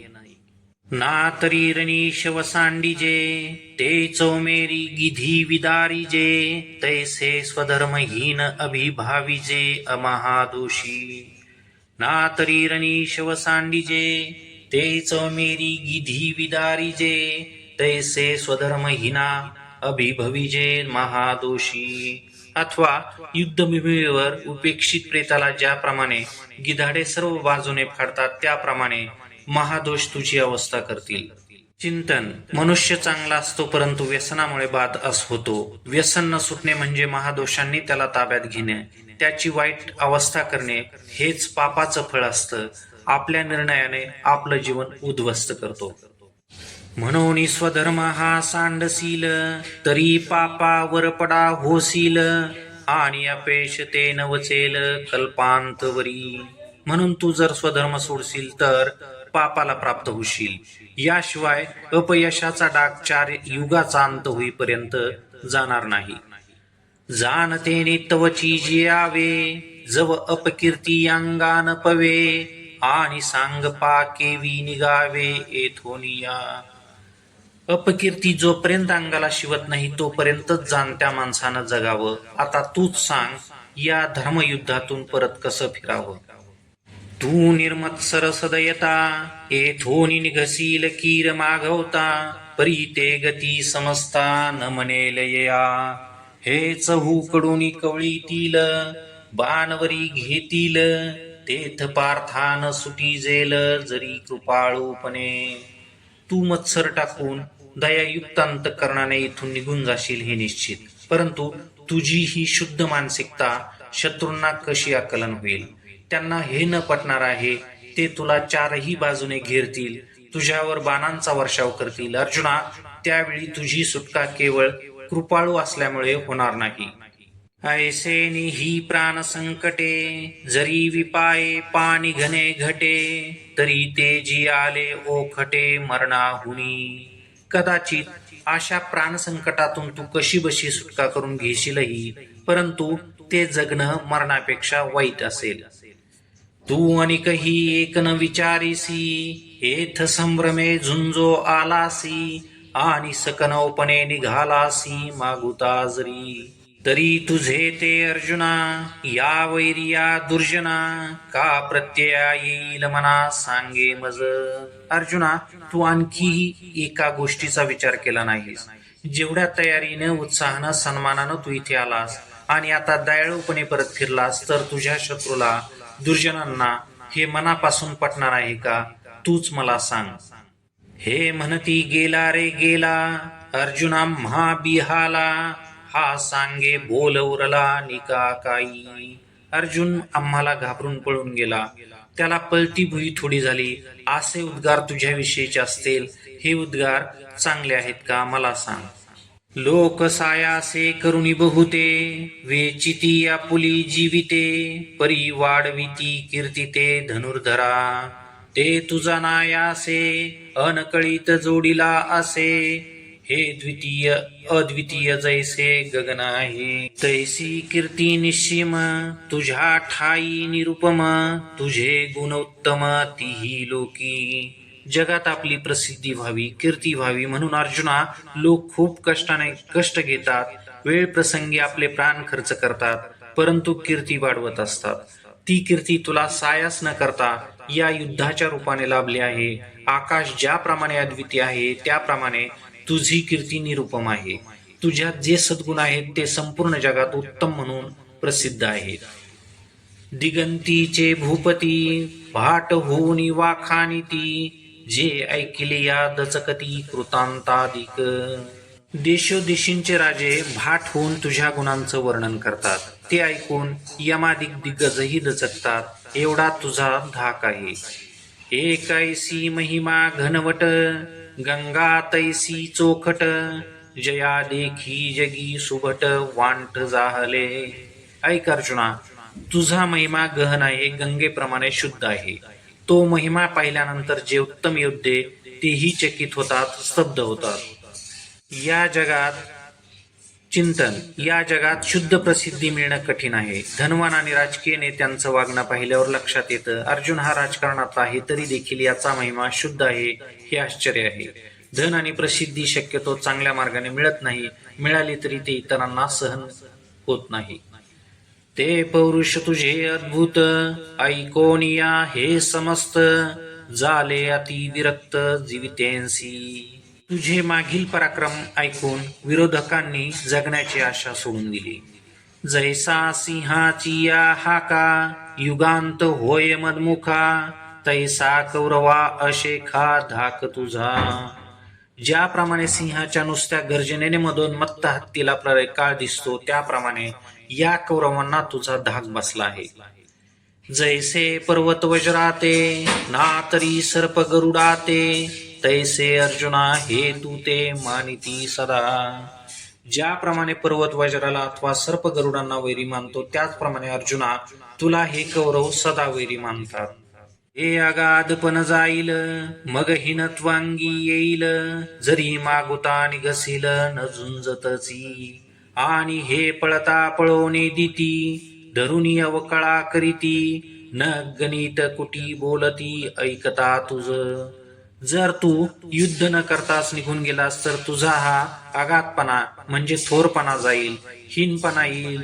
तू पळू लागलास तरी हे पळू देणार नाही, धरून फजिती करतील, तुझ्या तोंडावर तुझी निंदा करतील, शिव्या देतील. विशेष म्हणजे तू ऐकत असताना हे सर्व होईल, अर्थात पाठीमागे न बोलता तुझ्या समोर बोलतील. मग ते वेळी हिये फुटावे, आता लाठेपणे कान झुंजावे, हे जिंतले तरी भोगावे महितळ. मग त्यावेळेस तुझं हृदय विदीर्ण होईल. त्यापेक्षा आज स्वाभिमानानं शौर्याने का लढू नये. यांना जिंकलंच तर संपूर्ण पृथ्वीचं राज्य भोगायला मिळेल. ना तरी रणी येथ, झुंजता वेचले जीवित, तरी स्वर्ग सुख अनकळीत पावसील. म्हणून ये गोष्टी विचार न करी किरीटी, आता धनुष्य घेऊन उठी झुंज वेगी. अथवा रणंगणात युद्ध करताना प्राण कामाला आले तर सहजतेने स्वर्ग सुख प्राप्त होईल. म्हणून अर्जुना, युद्धाविषयी फार विचार करू नकोस. आता धनुष्य घे, उठ आणि युद्धाला प्रारंभ कर. देखे स्वधर्म हा आचरता, दोष नाशे असता, तुझ भ्रांती हे कवन चित्ता पातकाची. असं पहा की स्वधर्माचं आचरण करीत असता असलेले दोष जातात. या युद्धामुळे पाप होईल ही भ्रांती तुझ्यात कुठून आली? किंवा धर्माचरण करताना पाप लागतं ही कोणती भ्रांती तुझ्या चित्तात आली? सांगे प्लवेंची काय बुडीजे, का मार्गी जाता आढळीजे, परी विपाये चालोने निजे, तरी तेही घडे. अर्जुना सांग, नावेत असताना कोणी बुडेल का? किंवा चांगल्या रस्त्याने जात असता कोणी अडखळेल का? एखाद्याला व्यवस्थित चालता येत नसेल तर तेही घडू शकते. अमृते तरीची मरिजे, जरी विशेषी सेविजे, तैसा स्वधर्मी दोष पाविजे, हे तू कपणे. विषासह अमृताचं सेवन केलं तर मरण शक्य आहे. केवळ अमृतानं मरण येणार नाही, स्वधर्माचरणानं निश्चित पाप लागत नाही, परंतु हेतुपूर्वक सकाम भावनेने फलेच्छेने जर आचरण केलं तर पाप लागतं. म्हणून या पार्था, हेतू सांडून सर्वथा, तुझ क्षात्रवृत्ती झुंजता पाप नाही. म्हणून अर्जुना, सर्व फलाशा सोडून क्षत्रिय धर्माप्रमाणे युद्ध कर. तुला पाप लागणार नाही. सुखी संतोषान यावे, दुःखी विषादान भजावे, आणि लाभा लाभ न धरावे मना माझी. सुखाच्या वेळी संतोष मानू नये, दुःखात खेदयुक्त होऊ नये, लाभ आणि हानी यांना आपल्या मनात स्थान देऊ नये. हेथ विजयपण होईल, की सर्वथा देह जाईल, हे आधींची काही पुढील चिंतावेना. या युद्धात आपल्याला विजयही मिळेल अथवा आपला देह नष्ट होईल, या पुढच्या गोष्टी अगोदरच विचारात घेऊ नयेत. अर्थात कर्तव्य कर्म करावं. आपणया उचिता स्वधर्मे राहटता, जे पावे ते निवांता साहोनी जावे. ऐसे या मने होवावे, तरी दोष न घडावे, घडे स्वभावे, मनोनिचित आता झुंजावे, निभ्रांत तुवा. आपल्यासाठी योग्य फक्त स्वधर्माचरण आहे. हे आचरण करीत असता जे सुख दुःखादी प्राप्त होतील ते सर्व तक्रार न करता सहन करावे. अशी मानसिक अवस्था असेल तर स्वाभाविक सहज पाप होणार नाही. म्हणून तू आता निश्चिंत हो आणि युद्ध कर. हे सांख्य स्थिती मुकुळीत, सांगितली तुझ एथ, आता बुद्धी योग निश्चित अवधारी पा. आतापर्यंत तुला ज्ञान मार्गाच्या अवस्था संक्षिप्त रूपाने सांगितल्या. यानंतर निष्काम कर्मयोग, ज्या योगे या ज्ञान अवस्था प्राप्त होतात तो ऐक. चिंतन. सांख्य योग आणि बुद्धी योग या शब्दात भ्रम निर्माण होऊ नये म्हणून माऊलींनी सांख्य स्थिती आणि बुद्धी योग असे शब्द प्रयोग केले आहेत. ज्ञानावस्था आणि ज्ञानप्राप्तीचा मार्ग जो निष्काम कर्मयोग आहे, भगवान श्रीकृष्णाला कर्मत्याग मान्य नाही, हा विषय विस्ताराने आला आहे. जया बुद्धियुक्ता जालिया पार्था, कर्मबंध सर्वथा बांधून पवे. जैसे वज्र कवच लेईजे, मग शस्त्रांचा वर्षाव साहिजे, परी जैतेंसी उरिजे अचुंबित. अर्जुना, जया म्हणजे निष्काम, अर्थात या बुद्धीने युक्त झाल्यावर कर्मबंध मुळीच बाधणार नाही. ज्याप्रमाणे वज्रकवच म्हणजे मजबूत चिलखत घातलं तर शस्त्रांचा वर्षाव सहन करता येतो, इजा न झाल्यामुळे आपण जिंकण्यासाठी अबाधित असतो, अर्थात जखमरहित शरीर असल्यामुळे अबाधित असतो. तैसे आहिक तरी न नशे, आणि मोक्ष तो उरला असे, जेथ पूर्वानुक्रम दिसे चोखाळत. चिलखत घातलेला मनुष्य जसा आतून सुरक्षित असतो त्याप्रमाणे या जगातील भोग नाश पावत नाहीत. मोक्ष हा तर राखून ठेवलेला आहे. पूर्वानुक्रम अर्थात निष्काम कर्मात ज्ञानयोग शुद्ध स्वरूपात दिसतो. चिंतन. निष्काम कर्म हेच मुख्य कर्म आहे. या योगाचा आचरण करीत असता तोच मार्ग ज्ञान योगापर्यंत जातो. मोक्ष तो उरला असे म्हणजे मोक्षासाठी स्वतंत्र साधना करण्याची आवश्यकता नाही. ऐहिक आणि मोक्ष दोन्हीला कारण निष्काम कर्मयोग आहे. यालाच पूर्वानुक्रम म्हणतात. याचं स्पष्टीकरण पुढच्या ओव्यात आहे. कर्माधारे राहटीजे, परी कर्म फळान निरीक्षिजे, जैसा मंत्रज्ञ न बधीजे भूतबाधा. तिया परी जे सुबुद्धी, आपू जालिया निर्वधी, हा असताची उपाधी आकळू न शके. कर्मावर आधारित जीवन असावं, परंतु कर्मफळावर लक्ष ठेवू नये.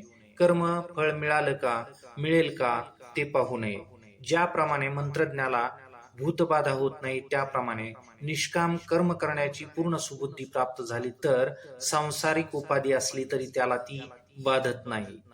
जेथ न संचरे पुण्य पाप, जे सूक्ष्माती निष्कंप, गुणत्रयादी लेप न लगती जेथ.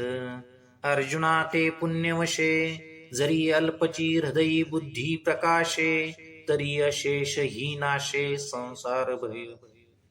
ज्या बुद्धीत पुण्य आणि पाप यांचा शिरकाव होत नाही, जो अत्यंत सूक्ष्म व स्थिर आहे, सत्व रजतम यांचा लेप जिला लागत नाही. अर्जुना, अशी सद्बुद्धी पुण्याईने थोडी जरी हृदयात प्रकट झाली तरी समस्त संसार भय नष्ट होतं. चिंतन. या ओव्या अतिशय गहन आहेत. सूक्ष्म बुद्धी म्हणजे सूक्ष्म तत्वाला ग्रहण करणारी बुद्धी. तत्वाचं वर्णन सूक्ष्मत्वात द विज्ञेयम असं आहे. तत्व सूक्ष्म असल्यामुळे अविज्ञेय आहे. ज्ञानी हा तत्वदर्शी असतो. स्थिर म्हणजे स्थितप्रज्ञ.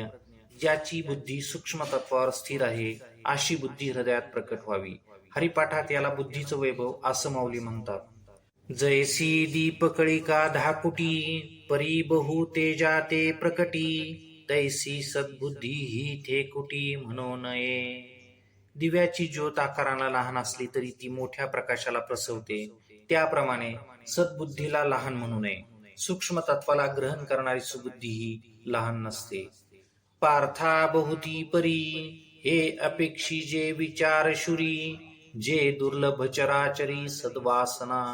अर्जुना, जे विचारशूर आहेत ते या बुद्धीची सद्बुद्धीची अपेक्षा करतात. ही मिळावी म्हणून अनेक प्रकारचे प्रयत्न किंबहुना साधना करतात. या चराचरात ही सद्वासना दुर्लभ आहे. चिंतन. शब्दातील ग्रहणता ग्रहण करणं अधिक महत्वाचं आहे. सद्बुद्धी आणि सद्वासना या शब्दांचा ध्वनी आपल्या कानावर आदळतो, परंतु यांचा यथार्थ अर्थ हृदयात प्रकाशित होत नाही. सद्बुद्धी ठेकुटी म्हणू नये आणि दुर्लभ चराचरी सद्वासना यातलं अंतर कळायला हवं. सद्बुद्धी आपण मागे पाहिली. सद्भावना म्हणजे सद्भाव. परमार्थातील मुख्य साधन ज्यांना देववश होतो तो म्हणजे भाव. भाव शुद्ध हवा. निष्कामतेला सद्भाव म्हणतात. सूक्ष्म तत्व पाहणारी बुद्धी आणि निष्काम भाव हाच खरा परमार्थ आहे. आणि का सारिखा बहुवस जैसा न जोडे परिस का अमृताचा लेश दैवगुणे तैसी दुर्लभ जे सद्बुद्धी जिये परमात्माची अवधी जैसा गंगेसी उदधी निरंतर तैसे ईश्वरा वाचुनी काही जिये अनिकलानी नाही हे एकची बुद्धी पाही अर्जुना जगी. सामान्य पदार्थ जसे सहज उपलब्ध होतात तसा लोखंडाचं सोनं करणारा परीस मिळत नाही किंवा अमृताचा थेंब मोठ्या भाग्याने मिळतो, त्याप्रमाणे परमात्माच जिचा अंतिम ध्येय आहे अशी सद्बुद्धी दुर्लभ आहे. ज्याप्रमाणे गंगेला समुद्राशिवाय कोणताही पर्याय नाही, त्याप्रमाणे जिला ईश्वराशिवाय अन्य आश्रयस्थान नाही, अर्जुना ती या जगात एकमेव सद्बुद्धी आहे असं जाण.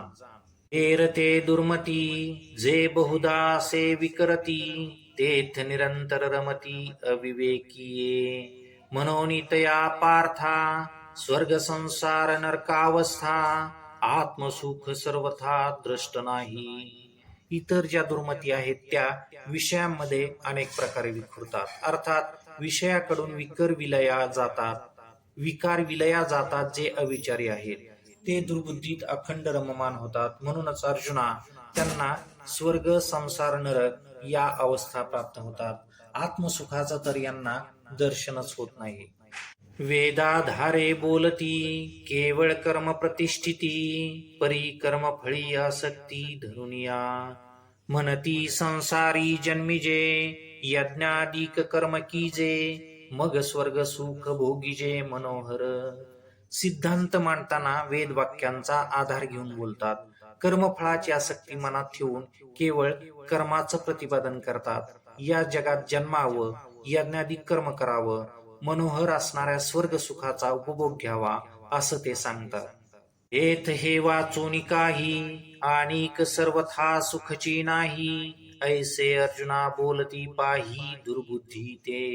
असं पहा अर्जुना, या जगात स्वर्ग सुखाशिवाय दुसरं काही चांगलं नाही, सर्वतोपरी एक सुख नाही आहे असं ते दुर्बुद्धी युक्त असणारे बोलतात.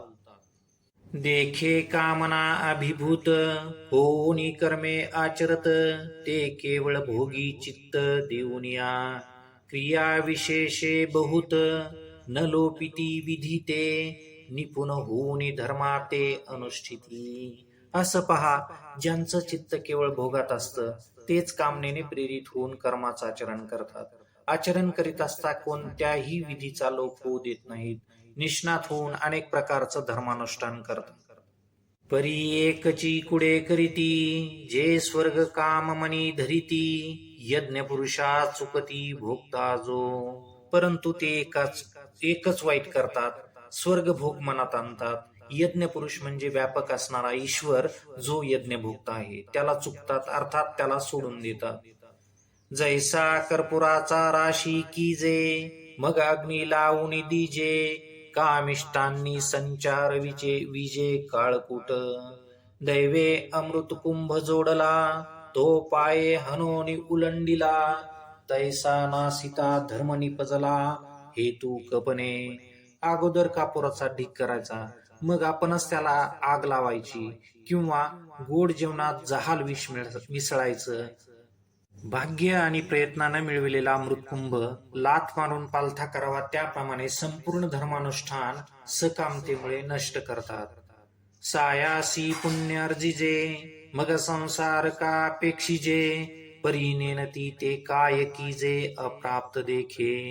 मोठ्या कष्टानं पुण्यार्जन करायचं, त्या पुण्यातून संसाराची अपेक्षा करायची, हे लोकांना कळत नाही. काय करावं हे अप्राप्त आहे. त्यातील जे अतिशय सज्जन धर्मनिष्णात आहेत त्यांच्याविषयीचं भगवान श्रीकृष्णाचं बोलणं आहे. माऊली ते नेमके कुठे चुकतात ते आपल्याला सांगतात. माऊलींनी अशांना अप्राप्त म्हटलं आहे. सद्बुद्धी ज्यांना मिळाली नाही ते अप्राप्त.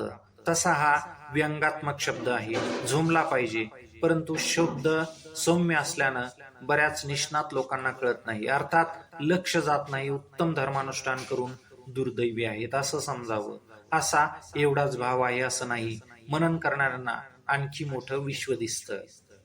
जैसी रांधवणी रस सोयनिकी, करुनिया मोले विकी, तैसा भोगासाठी अविवेकी, धाडिती धर्म.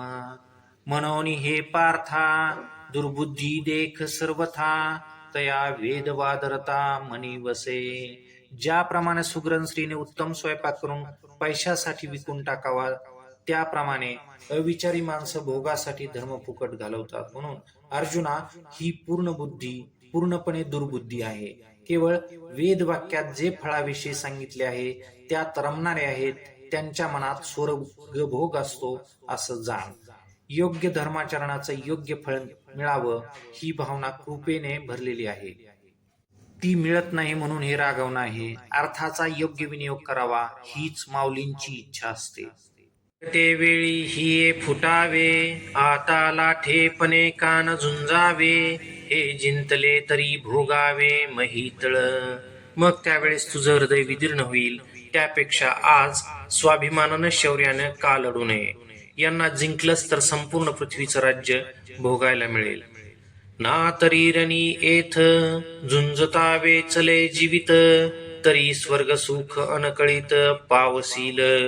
म्हणून ये गोष्टी विचार न करी किरीटी, आता धनुष्य घेऊन उठी झुंज वेगी. अथवा रणांगणात युद्ध करताना प्राण कामाला आले तर सहजतेने स्वर्ग सुख प्राप्त होईल. म्हणून अर्जुना, युद्धाविषयी फार विचार करू नकोस. आता धनुष्य घे, उठ आणि युद्धाला प्रारंभ कर. देखे स्वधर्म हा आचरता, दोष नाशे असता, तुझ भ्रांती हे कवन चित्ता पातकाची. असं पहा की स्वधर्माचं आचरण करीत असता असलेले दोष जातात. या युद्धामुळे पाप होईल ही भ्रांती तुझ्यात कोठून आली. सांगे प्लवेंची काय बुडीजे, का मार्गी जाता आढळीजे, परी विपाये चालोने निजे, तरी तेही घडे. अर्जुना सांग, नावेत असताना कुणी बुडलं का, किंवा चांगल्या रस्त्याने जात असता कुणी अडखळेल का. एखाद्याला व्यवस्थित चालता येत नसेल तर तेही घडू शकतं.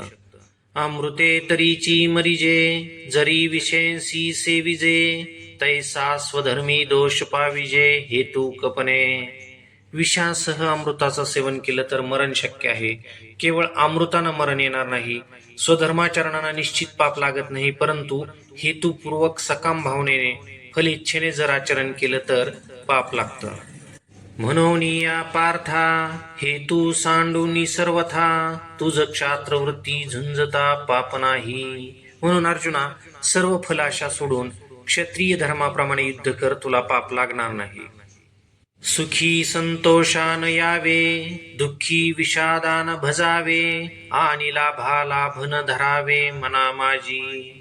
सुखाच्या वेळी संतोष मानू नये, दुःखात खेदयुक्त होऊ नये, लाभ आणि हानी यांना आपल्या मनात स्थान देऊ नये. हेथ विजयपण होईल, की सर्वथा देह जाईल, हे आधींची काही पुढील चिंता वेना. या युद्धात आपल्याला विजयही मिळेल अथवा आपला देह नष्ट होईल. या पुढच्या गोष्टी अगोदरच विचारात घेऊ नयेत. अर्थात कर्तव्य कर्म करावं. आपणया उचिता स्वधर्मे राहटता, जे पावे ते निवांता साहोनी जावे. ऐसे या मने होवावे, तरी दोष न घडे स्वभावे, म्हणून आता झुंजावे निभ्रांत तुवा. आपल्यासाठी योग्य फक्त स्वधर्माचरण आहे. हे आचरण करीत असता जे सुख दुःखादी प्राप्त होतील हे सर्व तक्रार न करता सहन करावे. अशी मानसिकता अवस्था असेल तर स्वाभाविक सहज पाप होणार नाही. म्हणून तू आता निश्चिंत हो आणि युद्ध कर. हे सांख्य स्थिती मुकुळीत सांगितली तुझ येथ, आता बुद्धियोग निश्चित अवधारी पा. अर्जुना, आतापर्यंत तुला ज्ञान मार्गाच्या अवस्था संक्षिप्त रूपाने सांगितल्या. यानंतर निष्काम कर्मयोग, ज्या योगे या ज्ञान अवस्था प्राप्त होतात तो ऐक. चिंतन. सांख्य योग आणि बुद्धियोग या शब्दात भ्रम निर्माण होऊ नये म्हणून माऊलींनी सांख्य स्थिती आणि बुद्धियोग असे शब्द प्रयोग केले आहेत. ज्ञानावस्था आणि ज्ञान प्राप्तीचा मार्ग जो निष्काम कर्मयोग आहे, भगवान श्रीकृष्णाला कर्मत्याग मान्य नाही, हा विषय विस्ताराने आला आहे. जया बुद्धियुक्ता जालिया पार्था, कर्मबंध सर्वथा बांधून पवे. जैसे वज्र कवच लेईजे, मग शस्त्रांचा वर्षाव साहिजे, परिजे तेंसी उरिजे अचुंबित. अर्जुना, जया म्हणजे निष्काम, अर्थात या बुद्धीने युक्त झाल्यावर कर्मबंध मुळीच बाधणार नाही. ज्याप्रमाणे वज्र कवच म्हणजे मजबूत चिलखत घातलं तर शस्त्रांचा वर्षाव सहन करता येतो, इजा न झाल्यामुळे आपण जिंकण्यासाठी अबाधित असतो, अर्थात जखमरहित शरीर असल्यामुळे अबाधित असतो. तैसे आहिक तरी न नशे, आणि मोक्ष तो उरला आसे, जेथ पूर्वानुक्रम दिसे चोखाळत. चिलखत घातलेला मनुष्य ज्याप्रमाणे आतून सुरक्षित असतो त्याप्रमाणे या जगातील भोग नाश पावत नाहीत. मोक्ष हा तर राखून ठेवलेला आहे, अर्थात निष्काम कर्मात ज्ञानयोग शुद्ध स्वरूपात दिसतो. चिंतन. निष्काम कर्म हेच मुख्य कर्म आहे. या योगाचा आचरण करीत असता तोच मार्ग ज्ञान योगापर्यंत जातो. मोक्ष तो उरला असे म्हणजे मोक्षासाठी स्वतंत्र साधना करण्याची आवश्यकता नाही. आहिक आणि मोक्ष दोन्हीला कारण निष्काम कर्मयोग आहे. यालाच पूर्वानुक्रम म्हणतात. याचं स्पष्टीकरण पुढच्या ओव्यात आहे. कर्माधारे राहटीजे, परी कर्म फळान निरीक्षिजे, जैसा मंत्रज्ञ बधीजे भूतबाधा, तिया परीजे सुबुद्धी, आपो जालिया निर्वधी, हा असताची उपाधी आकळू न सके. कर्मावर आधारित जीवन असावं, परंतु कर्मफळावर लक्ष ठेवू नये. कर्मफळ मिळालं का, मिळेल का ते पाहू नये. ज्याप्रमाणे मंत्रज्ञाला भूतबाधा होत नाही त्याप्रमाणे निष्काम कर्म करण्याची पूर्ण सुबुद्धी प्राप्त झाली तर सांसारिक उपाधी असली तरी त्याला ती बाधत नाही. जेथ न संचरे पुण्य पाप, जे सूक्ष्माती निष्कंप, गुणत्रयादी लेप न लगती जेथ. अर्जुना, ते पुण्यवशे, जरी अल्पची हृदयी बुद्धी प्रकाशे, तरी अशेष ही नाशे संसार भय. ज्या बुद्धीत पुण्य आणि पाप यांचा शिरकाव होत नाही, जी अत्यंत सूक्ष्म व स्थिर आहे, सत्व रजतम यांचा लेप जिला लागत नाही, अर्जुना, अशी सद्बुद्धी पुण्याईने थोडी जरी हृदयात प्रगट झाली तरी समस्त संसार भय नष्ट होतं. चिंतन. या ओव्या अतिशय गहन आहेत. सूक्ष्म बुद्धी म्हणजे सूक्ष्म तत्वाला ग्रहण करणारी बुद्धी. तत्वाचं वर्णन सूक्ष्मत्वा तद्विज्ञेयम असं आहे. तत्व सूक्ष्म असल्यामुळे अविज्ञेय आहे. ज्ञानी हा तत्वदर्शी असतो. स्थिर म्हणजेच स्थितप्रज्ञ. ज्याची बुद्धी सूक्ष्म तत्वावर स्थिर आहे अशी बुद्धी हृदयात प्रकट व्हावी. हरिपाठात याला बुद्धीचं वैभव असं माऊली म्हणतात. जैसी दीपकळिका धाकुटी, परी बहु तेजा ते प्रकटी, तैसी सद्बुद्धी हे थे कुटी म्हणू नये. दिव्याची ज्योत आकाराने लहान असली तरी ती मोठ्या प्रकाशाला प्रसवते, त्याप्रमाणे सद्बुद्धीला लहान म्हणू नये. सूक्ष्म तत्वाला ग्रहण करणारी सुबुद्धी ही लहान नसते. पार्था बहुती परी, हे अपेक्षी जे विचार शुरी, जे दुर्लभ चराचरी सद्वासना.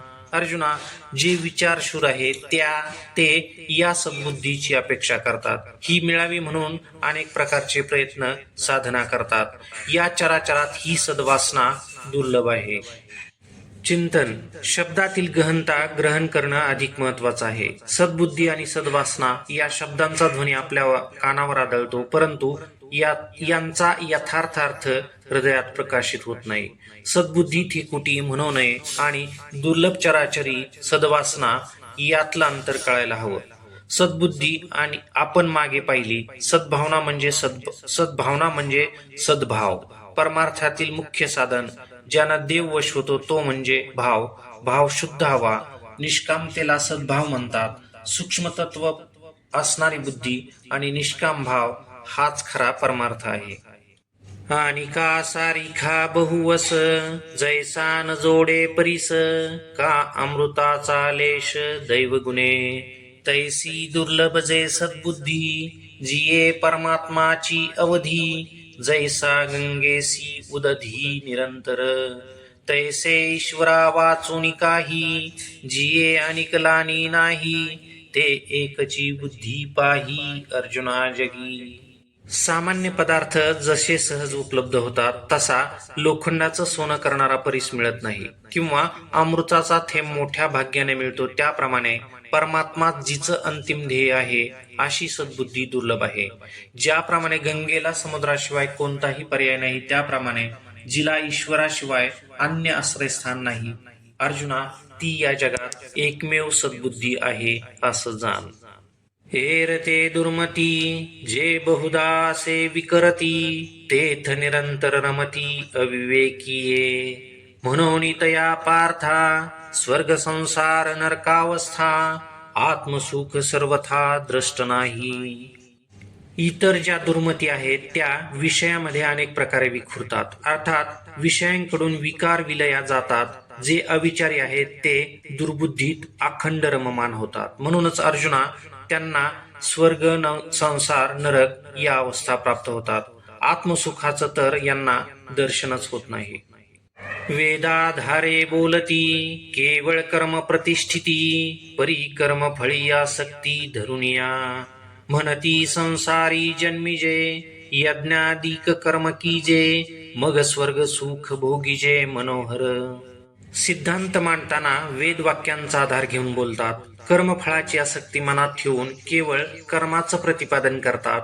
या जगात जन्मावं, यज्ञादिक कर्म करावं, मनोहर असणाऱ्या स्वर्ग सुखाचा उपभोग घ्यावा असं ते सांगतात. एथ हे वाचून काही आणिक सर्वथा सुखची नाही, ऐसे अर्जुना बोलती पाही दुर्बुद्धी ते.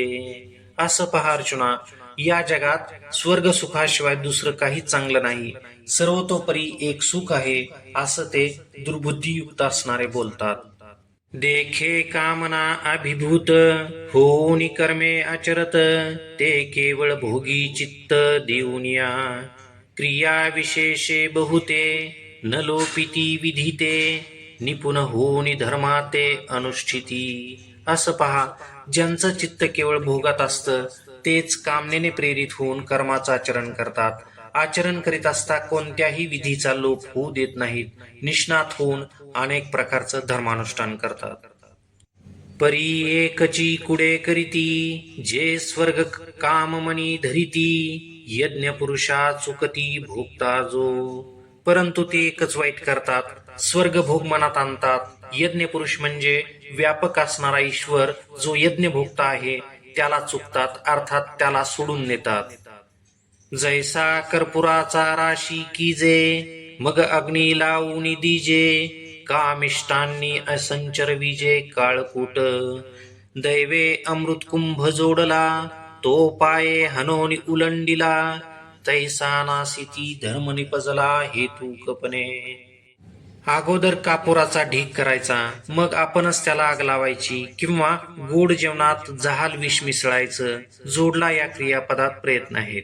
भाग्य आणि प्रयत्नाने मिळवलेला अमृतकुंभ लाथ मारून पालथा करावा, त्याप्रमाणे संपूर्ण धर्मानुष्ठान सकामतेमुळे नष्ट करतात. सायासे पुण्य अर्जिजे मग संसार का अपेक्षिजे परीने नती ते काय कीजे अप्राप्त देखे.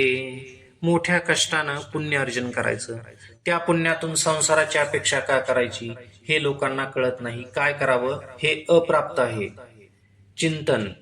समाजातील जे अतिशय सज्जन धर्मनिष्णात आहेत त्यांच्याविषयीचं भगवान श्रीकृष्णाचं बोलणं आहे. माऊली ते नेमके कुठे चुकतात ते आपल्याला सांगतात. माऊलींनी अशांना अप्राप्त म्हटलं आहे. सद्बुद्धी ज्यांना मिळाली नाही ते अप्राप्त, तसा हा व्यंगात्मक शब्द आहे. जैसी रांधवणी रस सोयनिकी करुणिया मोले विकी तैसा भोगासाठी अविवेकी धाडिती धर्म. म्हणून हे पार्था दुर्बुद्धी देख सर्वथा तया वेदवादरता मनी वसे. ज्याप्रमाणे सुग्रण स्त्रीनं उत्तम स्वयंपाक करून पैशासाठी विकून टाकावा त्याप्रमाणे अविचारी माणसं भोगासाठी धर्म फुकट घालवतात. म्हणून अर्जुना ही पूर्णपणे दुर्बुद्धी आहे. केवळ वेदवाक्यात जे फळाविषयी सांगितले आहे त्यात रमणारे आहेत. त्यांच्या मनात स्वर्गभोग असतो असं जाण. योग्य धर्माचरणाचं योग्य फळ मिळावं ही भावना कृपेने भरलेली आहे. ती मिळत नाही म्हणून हे रागवणं आहे. अर्थाचा योग्य विनियोग करावा अशी माऊलींची इच्छा आहे. तीही गुणी अवृत हे वेद जाननी भ्रांत म्हणून उपनिषदादी समस्त सात्विकते. एर रजतमात्मक जेथ निरूपिजे कर्मादिक जे केवळ स्वर्ग सूचक धनुर्धरा. धनुर्धरा वेद हे 3 वाक्यांनी युक्त आहे. उपनिषद जे वेदाचे अंतिम भाग आहेत त्यांना तू सत्वगुणी युक्त समज. इतर रजतमात्मक आहेत जिथं कर्माचं प्रतिपादन आहे, ज्यात केवळ स्वर्ग सूचकता आहे. म्हणून तू जाण हे सुख दुःखासीच कारण हेथ जने अंतःकरण रिघो देसी. तू गुणत्रयाते अव्हेरी मी माझे हे न करी एक आत्मसुखांतरी विसंबझनी. वेद हे स्वर्ग भोग प्रतिपादन करणारे आहेत म्हणून ते सुख दुःखालाही कारण आहेत असं जाण. अर्जुना, कदाचित तुझं मन यात शिरेल तसं होऊ देऊ नकोस. तू 3 गुणांचा त्याग कर, मी आणि माझे पण धरू नकोस. हे सर्व करीत असता अंतःकरणात आत्मसुखाला विसरू नकोस. जरी वेदे बहुत बोलिले विविध भेद सुचिले तरी आपण हित आपुले त्यांची घेपे. जैसा प्रगटलिया गबसती अशेष ही मार्ग दिसती तरी ते तुले ही काय चाली जती सांगे मज. वेदांमध्ये पुष्कळ गोष्टी सांगितल्या आहेत, अनेक पर्याय सुचविले आहेत. आपलं हित ज्यात आहे तेवढंच घ्यावं. ज्याप्रमाणे सूर्योदय झाल्यानंतर सर्व मार्ग एकाच वेळी दिसतात म्हणून काय सर्व मार्गांनी जायचं असतं का? तूच मला सांग. का उदकमय सकळ जरी जाहले असे महितळ तरी आपण घेपे केवळ अर्थीच जोगे. तैसे ज्ञानी जे होती ते वेदार्था ते विवरिती मग अपेक्षित ते स्वीकारिती शाश्वत जे. संपूर्ण पृथ्वी जलमय झालेली असली तरी आपण आपल्या गरजेपुरतच पाणी घेतो. त्याप्रमाणे ज्ञानी माणसं संपूर्ण वेदार्थाचा विचार करतात, त्यात जे शाश्वत आहे अपेक्षित आहे त्यांचा स्वीकार करतात. म्हणून ऐके पार्था याची परी पाहता तुझ उचित होयाता स्वकर्म हे. म्हणून अर्जुना तू ऐक, तुझ्या हिताच्या दृष्टीने पाहिले असता तुझ्या वाटेला आलेलं कर्म हेच उचित आहे. युद्ध हेच स्वकर्म आहे, तेच केलं पाहिजे. आम्ही समस्त ही विचारिले तवैसेंची हे मनाले जे न सांडिजे तू आपुले विहित कर्म. आम्ही सर्व प्रकारे विचार केला तेव्हा आमच्या मनात हे आलं, तू कर्तव्य कर्म सोडू नयेस, तुझं हे विहित कर्म आहे. परी कर्म फळी आस न करावी आणि अकर्मी संगती न व्हावी हे सत्क्रियाची आचरावी हेतू विन. कर्म करीत असता कर्मफळाची आशा करू नकोस. कर्म न करण्यात तुझी प्रवृत्ती नसावी. फळाशिवाय सत्कर्माचं आचरण करावं हेच तुझ्यासाठी उत्तम आहे. चिंतन. श्लोकात 4 संदेश आहेत. 1. माणसाला कर्म करण्याचा अधिकार आहे. 2. कर्मफळात अधिकार नाही. 3. फळाचा हेतू मनात नसावा. आणि 4. कर्म न करण्यात माणसाची प्रवृत्ती नसावी. तू योगयुक्त होऊनी फळाचा संग टाकुनी मग अर्जुना चित्त देऊनी करी कर्मे. अर्जुना, निष्काम युक्त होऊन कर्मफळाची इच्छा सोडून मग पूर्ण चित्त देऊन कर्म कर. मग आदरिले कर्मदैवे जरी समाप्ती ते पावे तरी विशेषे तेथ तोषावे हेही नको. की निमित्ते कोणे एके ते सिद्धी न वचतांची ठाके तरी तेथींचेनी अपरितोखे क्षोभावेना. परंतु प्रारंभ केलेलं कर्म जर दैवयोगाने सिद्धीला गेलं तर तिथे विशेष आनंद मानावा असं नको, किंवा काही विशेष कारणामुळे ते कर्म पूर्ण न होता अर्धवट राहिलं तर असंतोषाने क्षुब्ध होऊ नये. आचरता सिद्धी गेले तरी काजाची कीर आले परी ठेलया ही सगुण जाहले ऐसेंची मानी.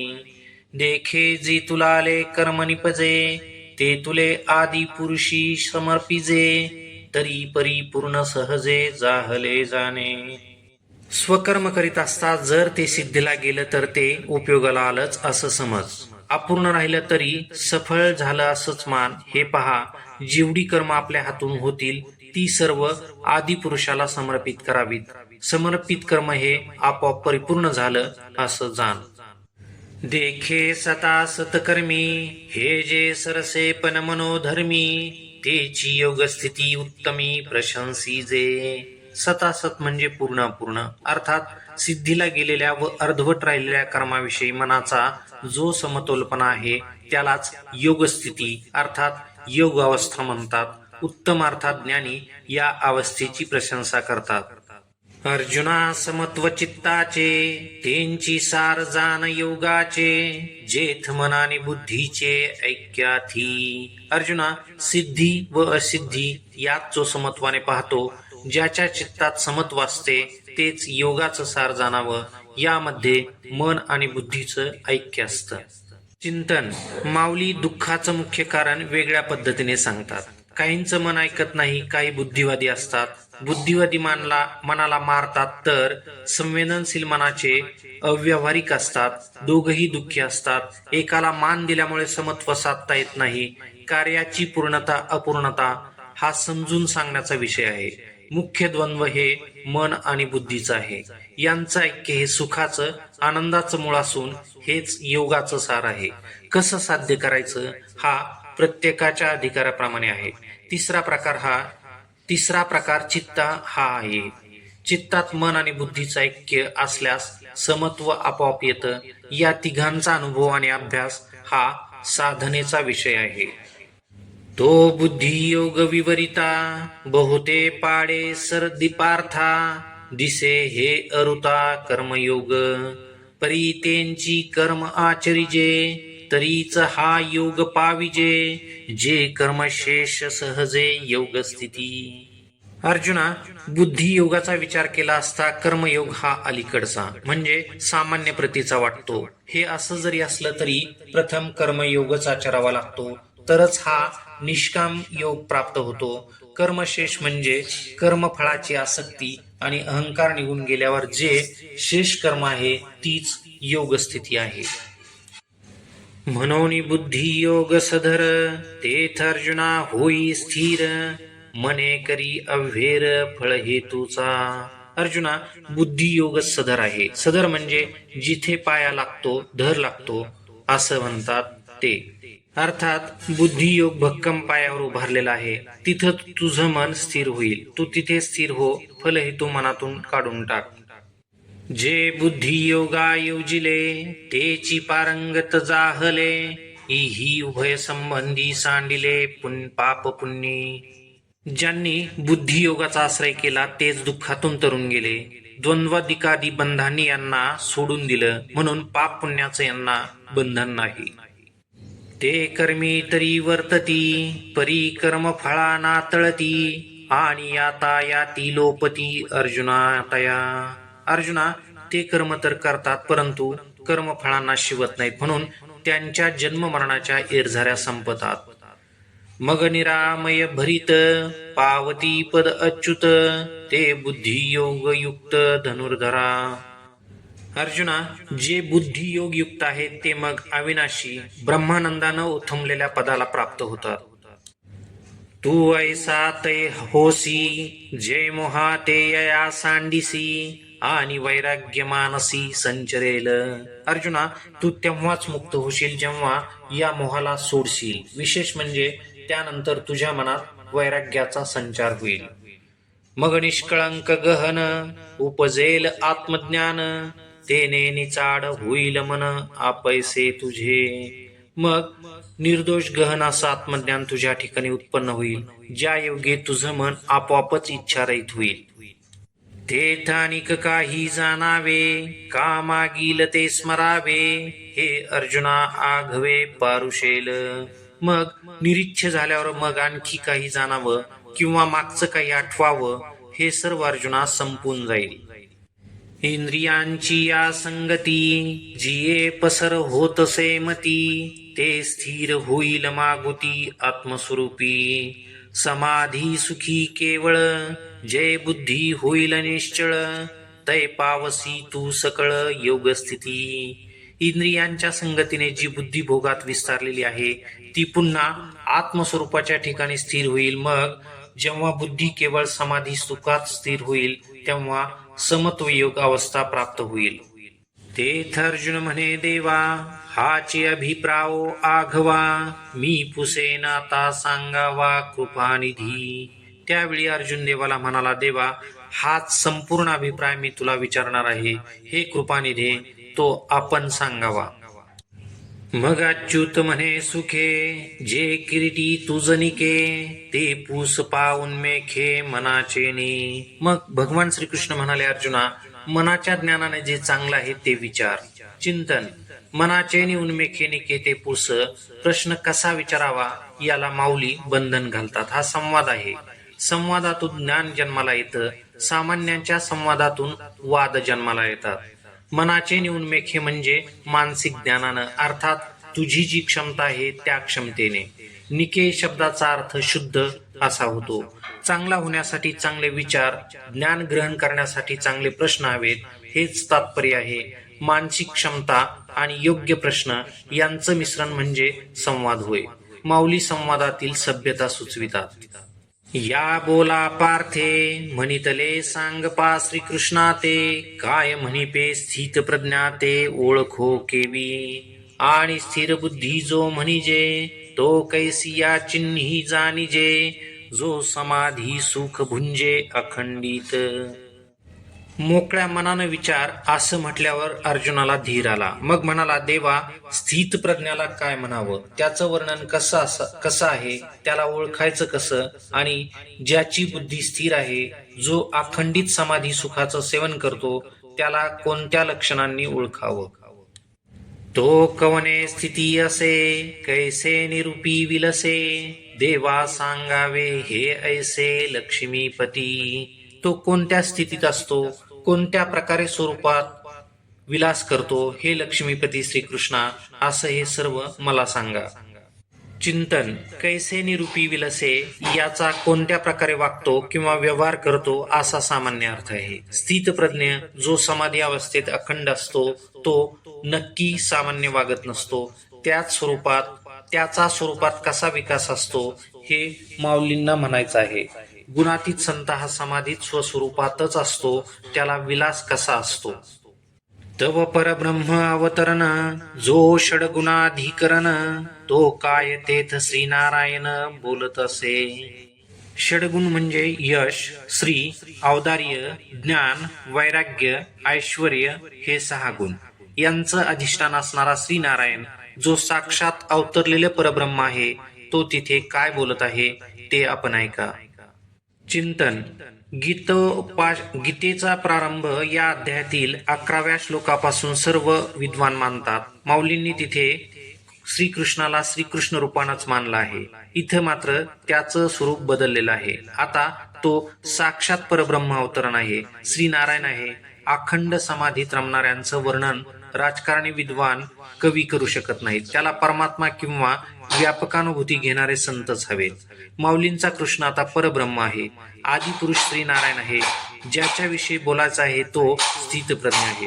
माऊलींचा कृष्ण आता परब्रह्म आहे, आदि पुरुष श्री नारायण आहे. ज्याच्याविषयी बोलायचं आहे तो स्थितप्रज्ञ आहे. समुद्रासारखं जीवन असून ब्राह्मी स्थितीत वावरणार आहे, त्याचं वर्णन आहे. अर्जुना परियेसी जो हा अभिलाष प्रौढ मानसी, तो अंतराय स्वसुखेसी करीतसे. भगवंत म्हणाले, अर्जुना ऐक, अंतःकरणात वाढलेला जो हा प्रौढ अभिलाष म्हणजे काम आहे, तो आत्मसुखाला प्रतिबंध करतो. तो सर्वदा नित्य तृप्त अंतःकरण भरित, परी विषया माझी पतित, जेने संगे कीजे. तो काम सर्वथा जाये, जयाचे आत्मसंतोषी मन राहे, तोची स्थित प्रज्ञ होये पुरुष जाणे. जो आत्मा सर्व काळ नित्य तृप्त असून आनंदानं भरलेल्या अंतःकरणाचा आहे, त्याला देखील ज्याच्या संगतीने विषय पतित व्हावं लागतं, तो काम संपूर्णपणे ज्याच्या मनातून गेला आहे आणि ज्याचं मन आत्मसुखात निमग्न आहे, तोच पुरुष स्थितप्रज्ञ आहे असं जाण. नाना दुःखी प्राप्ती जया उद्वेग नाही चित्ती, आणि सुखाची या आरती अडपेची जेना. अर्जुना तयाच्या ठाई काम क्रोध सहजे नाही, आणि भया ते नेणे कही परिपूर्ण तो. दुःखात जो दुःखी होत नाही, ज्याच्या चित्ताला त्रास होत नाही, जो सुखाच्या इच्छेत अडकत नाही, अर्जुना त्याच्या ठिकाणी स्वभावता काम क्रोध नसतात. त्याला भीती ही माहीतच नसते, तो व्यापक असतो, अर्थात परिपूर्ण असतो. जो निरवधी तो जाणपा स्थिर बुद्धी, जो निरसुनी उपाधी भेदरहित. असा जो व्यापक स्वरूपात आहे त्याला स्थिर बुद्धी म्हणून ओळखावा. तो देह संसारादी उपाधीचा निराश करून असतो, त्याच्या मनात द्वैत नसतं. चिंतन. वेदांत शास्त्रातील निराश हा शब्द पारिभाषिक आहे. याचा अर्थ बात करणे असा होतो. शरीर मन आहे, परंतु ते नष्ट न होता त्याचा बात करता येतो. विचारानं बाद होतो हे खोटं आहे, असत्य आहे. हे मनात पक्क होणं यालाच बाद म्हणावं. प्रपंच देह हे सर्व तत्कालिक आहेत, नष्ट होणारे आहेत असं समजून जगणं यालाच माऊली जो निरसुनी उपाधी असे म्हणतात. जो सर्वत्र सदा सरिसा, परिपूर्ण चंद्र का जैसा, अधमोत्तम प्रकाशा माझी न म्हणे. ऐसी अनवछिन्न समता, भूतमात्री सदयता, आणि पालटना ही चित्ता कवने वेळे. पौर्णिमेचा चंद्र ज्याप्रमाणे आपला प्रकाश देताना उत्तम अधम हे पाहत नाही, त्याप्रमाणे हा स्थितप्रज्ञ सर्वत्र सदा समान रूपाने वागतो, सर्वांना समान पाहतो. त्याच्या अंतःकरणात अखंड समता असून प्राणीमात्रांविषयी दयाभाव असतो. कोणत्याही काळात त्याचं चित्त बदलत नाही. गोमटे काही पावे तरी संतोषे तेने नाभी भवे, जो ओखटे निनागवे विषादासी. ऐसा हरिख शोक रहित, जो आत्मबोध भरित, तो जानपा प्रज्ञायुक्त धनुर्धरा. चांगलं काही मिळालं तर त्याच्या संतोषाने ताट वागत नाही, वाईट झाल्याने तो दुःखाकडून दुःखी केला जात नाही. असा हा हर्ष शोकरहित आत्मबोधाने उथमलेला स्थितप्रज्ञ म्हणून जाणावा. हाच प्रज्ञायुक्त म्हणजे बुद्धिमान आहे. कुर्मजिया परी ओवाईला अवेव पसरी, ना तरी इच्छावशे आवरी आपुले आपण. तैसी इंद्रिये अपैती, जयाचे म्हणितले करीती, तयाची प्रज्ञा जाण स्थिती पावली असे. ज्याप्रमाणे कासव प्रसन्न चित्त असताना आपले अवयव पसरवतं आणि आपल्या इच्छेने आवरूनही घेतं, त्याप्रमाणे ज्याची इंद्रिय स्वाधीन असतात, तो म्हणेल ते ऐकतात, त्याची प्रज्ञा आत्मस्थितीत स्थिर आहे असं जाण. अर्जुना अनिकही एक सांगेन ऐके कवतिक, जे विषयांते साधक त्यजिती नियमे. श्रोत्रादी इंद्रिये आवरिती, परिरसने नियमन करीती, ते सहस्रदा कवळीजती विषयी. अर्जुना आणखी एक आश्चर्य सांगतो. साधक योग साधनेने विषयाचं नियमन करतात, त्याग करतात, श्रोत्रादी इंद्रियांना आवरतात, परंतु रसनेंद्रियाचं नियमन करीत नाहीत. ते साधक हजारो प्रकारे विषयांकडून वेढले जातात. जैसी वरी वरी पालवी खुडीजे, आणि मुळी उदक घालीजे, तरी कैसे निनाश निपजे तया वृक्षा. तो उदकाचे निबळे अधिके, जैसा आडवेने अंगे फुके तैसा मानसी विषय पोखे रसनाद्वारे. ज्याप्रमाणे झाडाची वरवरची पालवी खुडली पण मुळाशी पाणी घातलं तर वृक्ष नष्ट होणार नाहीत, त्या पाण्याच्या बळामुळे तो वृक्ष आडव्या अंगाने विस्तारेल. याच प्रकारे रसनेचं विषय मनाला पोखरत राहतं. एरा इंद्रिया विषय तुटे तैसा नियमून ए रस हटे. जे जीवनाची हे न घटे येणे विन.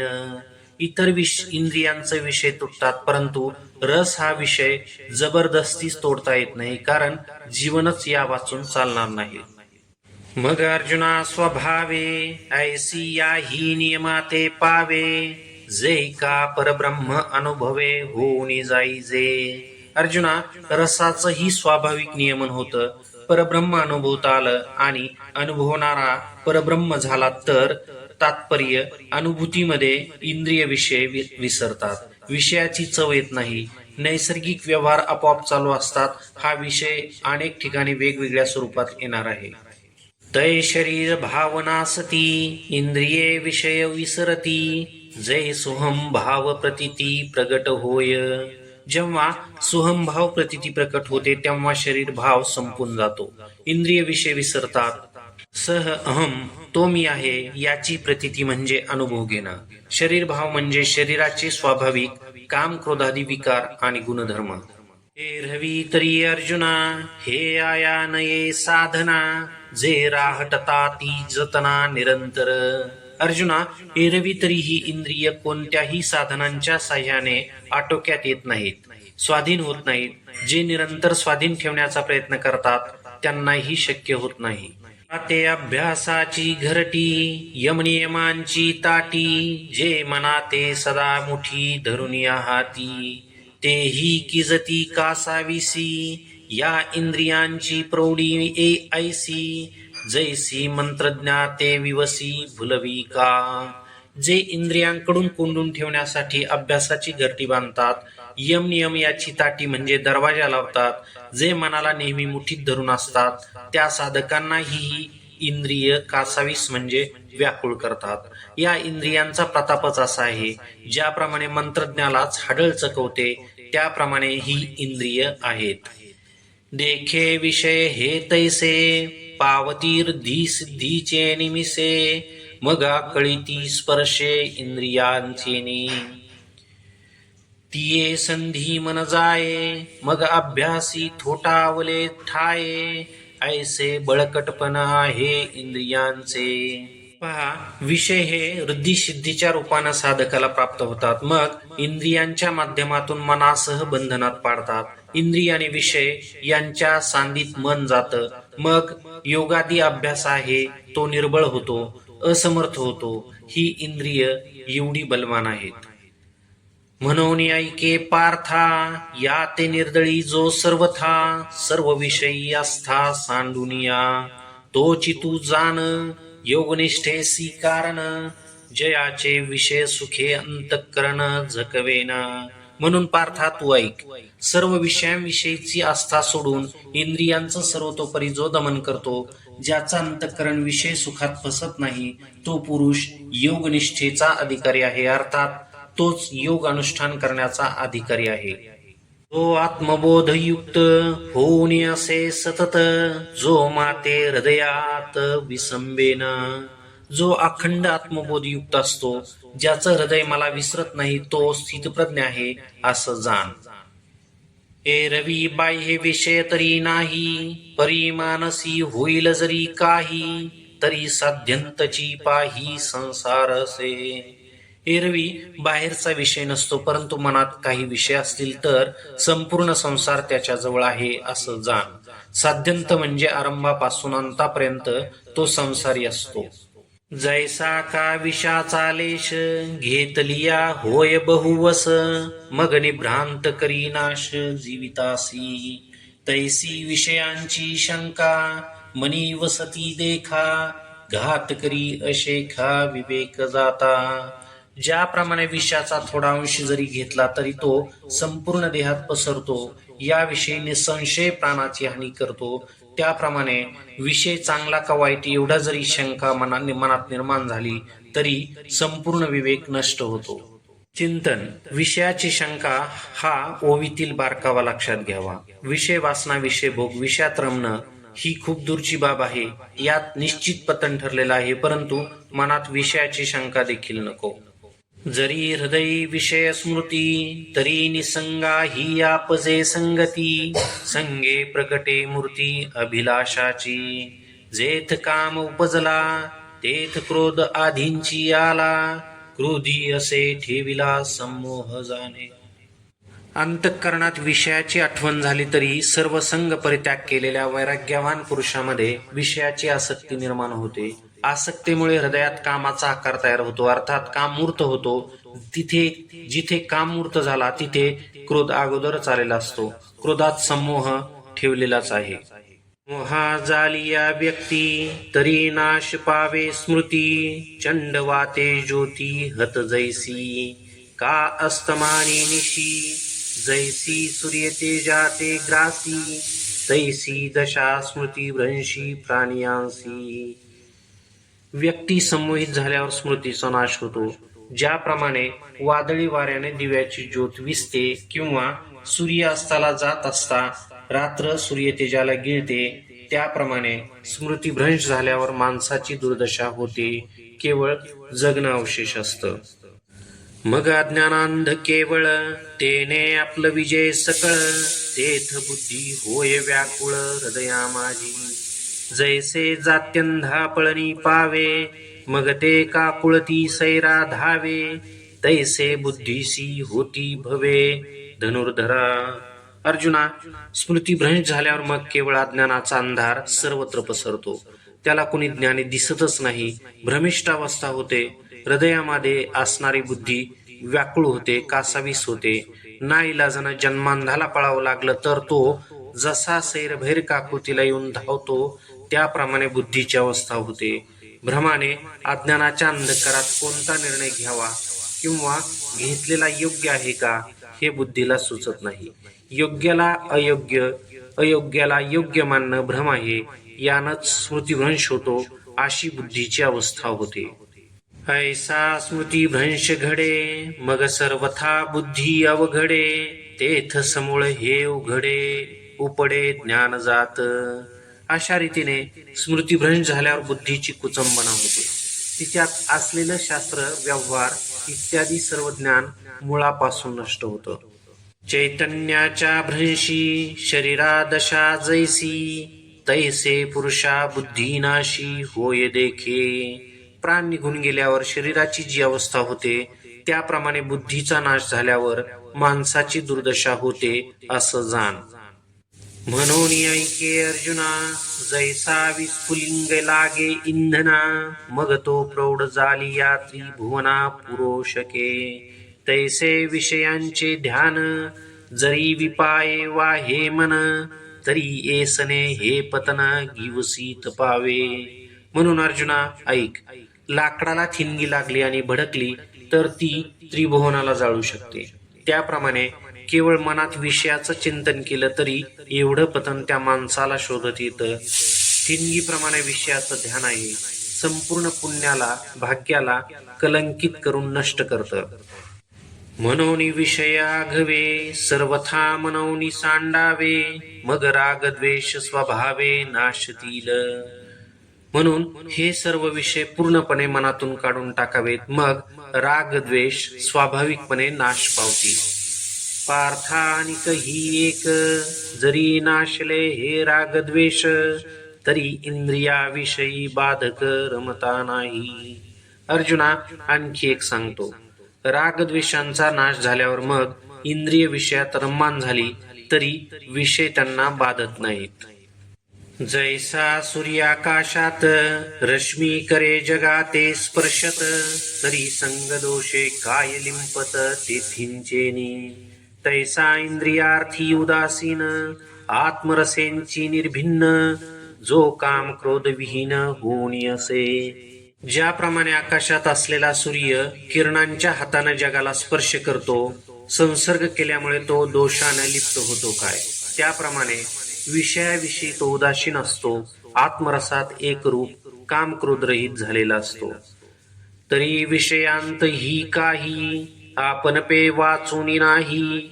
मग विषय कवन काही बाधितील कवना. विषयात देखील आत्मस्वरूपा वाचून काही नाही अशी व्यापक अनुभूती आलेली असल्यामुळे मग कोणते विषय कोणाला कसे बाधतील. जरी उदकी उदके बुडीजे का अग्नी आगी पोळीजे तरी विषय संगे आपलविजे परिपूर्ण तो.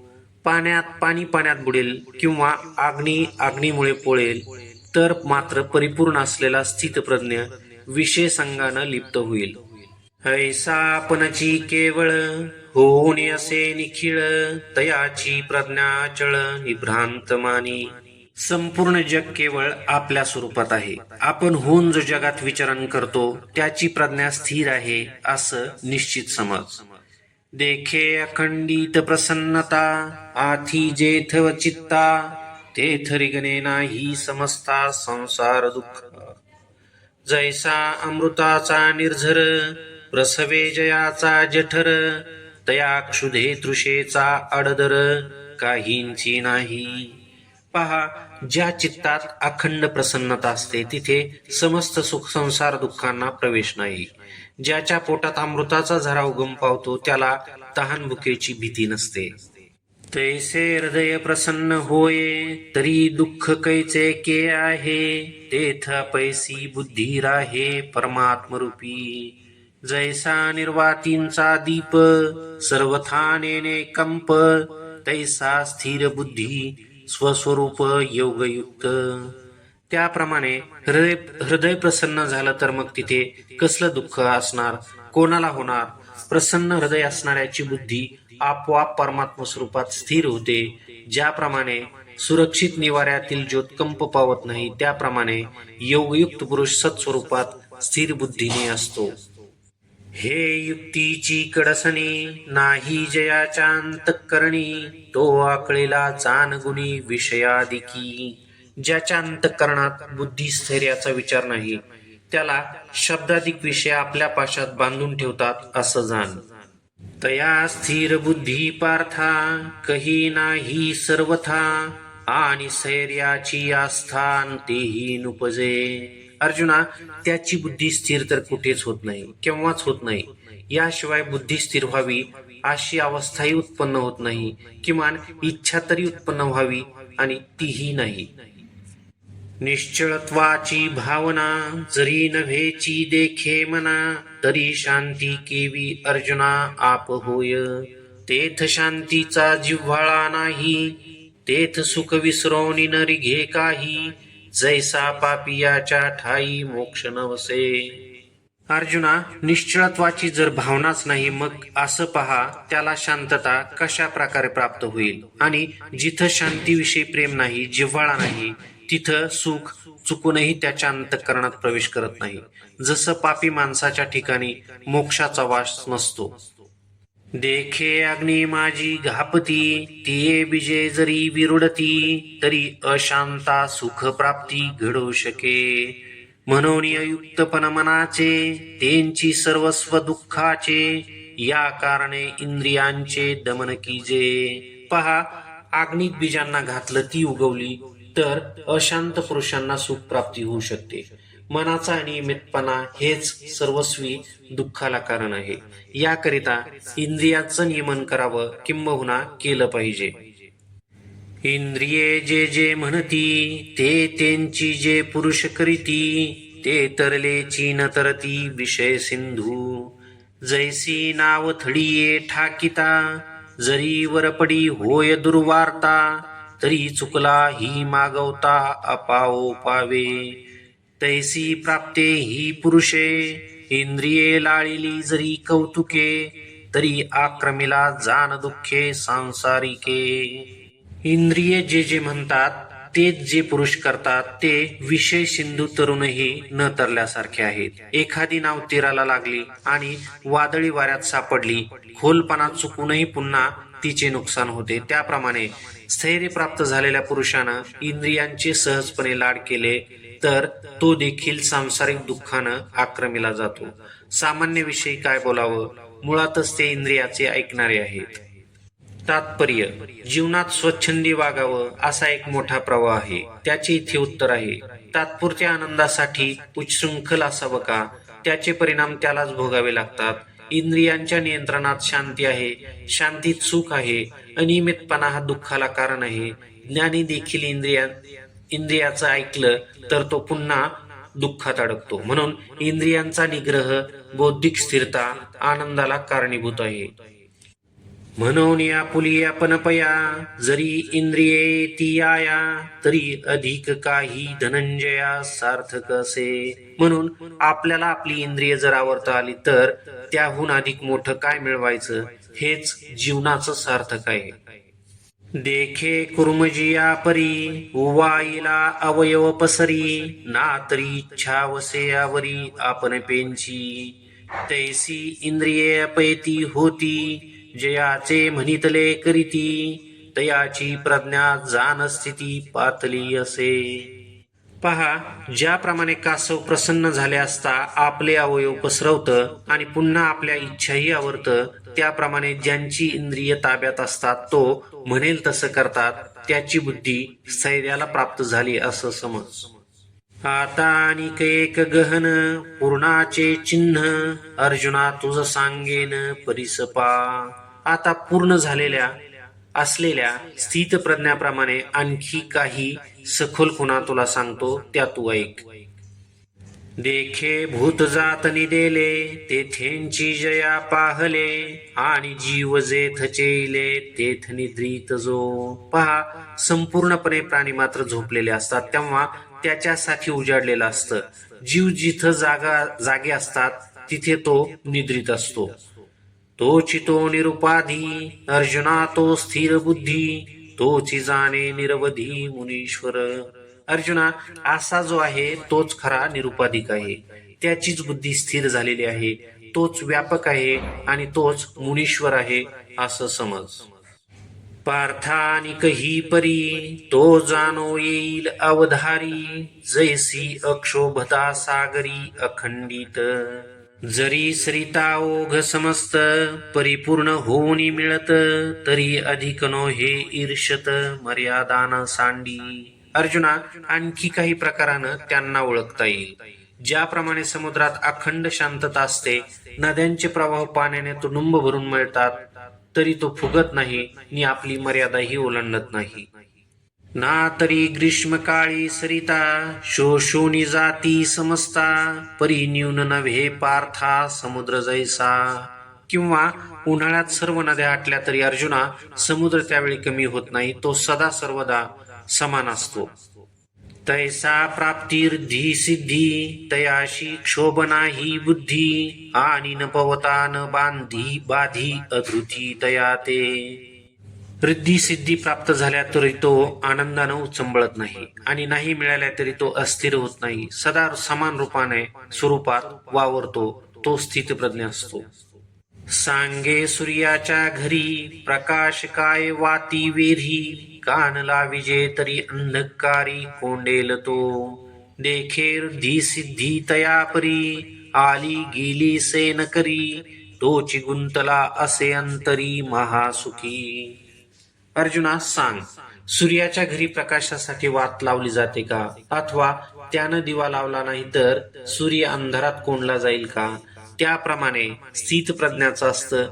रिद्धी सिद्धी आल्या की गेल्या त्याचं त्याला भानही नसतं, कारण तो आतल्या महासुखात गुंतलेला असतो. आतलं सुख म्हणजे आत्मानंद. तो जो आपुले नागरपणे, इंद्रभुवना ते पाबळे म्हणे, तो केवी रंजे पालवने भिल्लाचेनी. जो आपल्या घराच्या सौंदर्यापुढे इंद्रभुवनाला तुच्छ लेखतो, तो पालापाचोळ्याच्या साह्याने उभारलेल्या भिल्लाच्या झोपडीला काय भाळेल, त्यात कसा रमेल. जो अमृता ते ठी ठेवी, तो जैसा कांजी न सेवी, तैसा स्वसुखानुभुवी न भोगी वृद्धी. जो अमृतात उणेपणा काढून नाव ठेवतो, तो जसा भाताच्या पेजेला म्हणजे कांजीला हात लावणार नाही, त्याप्रमाणे स्वानंदाची ज्याला अनुभूती आहे तो वृद्धी सिद्धीचा उपभोग घेत नाही. पार्थानवल हे पाही जेथ स्वर्ग सुखा लेखनी नाही तेथ रिद्धी सिद्धी काही प्राकृता होती. अर्जुना, हे आश्चर्य पहा. जिथं स्वर्ग सुखाला तो तुच्छ लेखतो तिथं सामान्य रिद्धी सिद्धीचा काय महत्व असणार. ऐसा आत्मबोधे तोषला जो परमानंदे पोखला तोची स्थिर प्रज्ञेच भला ओळख तू. असा आत्मबोधाने संतुष्ट असलेला परमानंदाने पोचलेला जो आहे तोच स्थित प्रज्ञ आहे असं तू ओळख. तो अहंकारा ते दवडुनी सकळ काम सांडुनी विचरे विश्व होनी विश्वा माझी. अहंकाराला घालून सर्व कामनेचा त्याग करून तो विश्वात विश्व होऊन विचरण करतो. हे ब्रह्मस्थिती निश्चिम जे अनुभविती निष्काम ते पावले परब्रह्म अनायासे. जे निष्काम जे चिद्रूपी मिळता देहांतीची व्याकुळता आड ठाको न सके चित्ता प्राज्ञा जया. तेची हे स्थिती स्वमुखे श्रीपती सांगत अर्जुना प्रती संजयो म्हणे. जे निष्काम आहेत ते या ब्रह्मस्थितीचा अनुभव घेत विनासायस परब्रह्मस्वरूप होतात. ज्या ज्ञान स्वरूपात मिळत असताना देहाचा अंत होईल याची व्याकुळता ज्याच्या चित्तात आडवी येत नाही तीच ही ब्रह्मस्थिती आहे असं स्वतः स्वमुखाने लक्ष्मीपती अर्जुनाला सांगत आहेत असं संजय म्हणाला. ऐसे कृष्ण वाक्य ऐकिले तेथ अर्जुने मनी म्हणितले आता मुचिया काजा आले उपपतीया. असं श्रीकृष्णाचं बोलणं ऐकलं. मनातल्या मनात अर्जुन म्हणाला, ही विचारसरणी आता आमच्या कामाला आली. कोणती आहे ते पुढे सांगतात. जे कर्म जात आघवे एथ निराकरिले देवे तरी पारुषले म्या झुंजावे म्हणून या. ऐसा श्री अच्युतिया बोला. ऐसा श्री अच्युताची या बोला चित्ती धनुर्धर वाईला आता प्रश्न करील भला अशंकोनी. देवांनी स्वतः सर्व कर्माचा निषेध केला आहे म्हणून आता मला युद्ध करण्याची गरज नाही असा श्रीकृष्णाच्या बोलण्याचा अर्थ काढून अर्जुनाला मनातल्या मनात आनंद झाला. आता अर्जुन शंका घेऊन उत्तम प्रश्न करणार आहे. तो प्रसंग असे नागर जो सकळ धर्मांसी आगर की विवेकामृत सागर प्रांतहीन. प्रसंग अतिशय सुंदर आहे.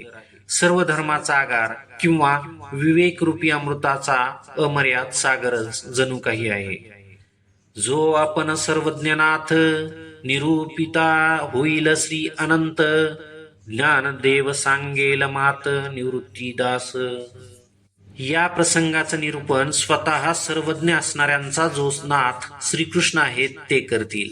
श्री अनंताची निरूपण केलेली कथा मी निवृत्तीदास ज्ञानदेव सांगणार आहे.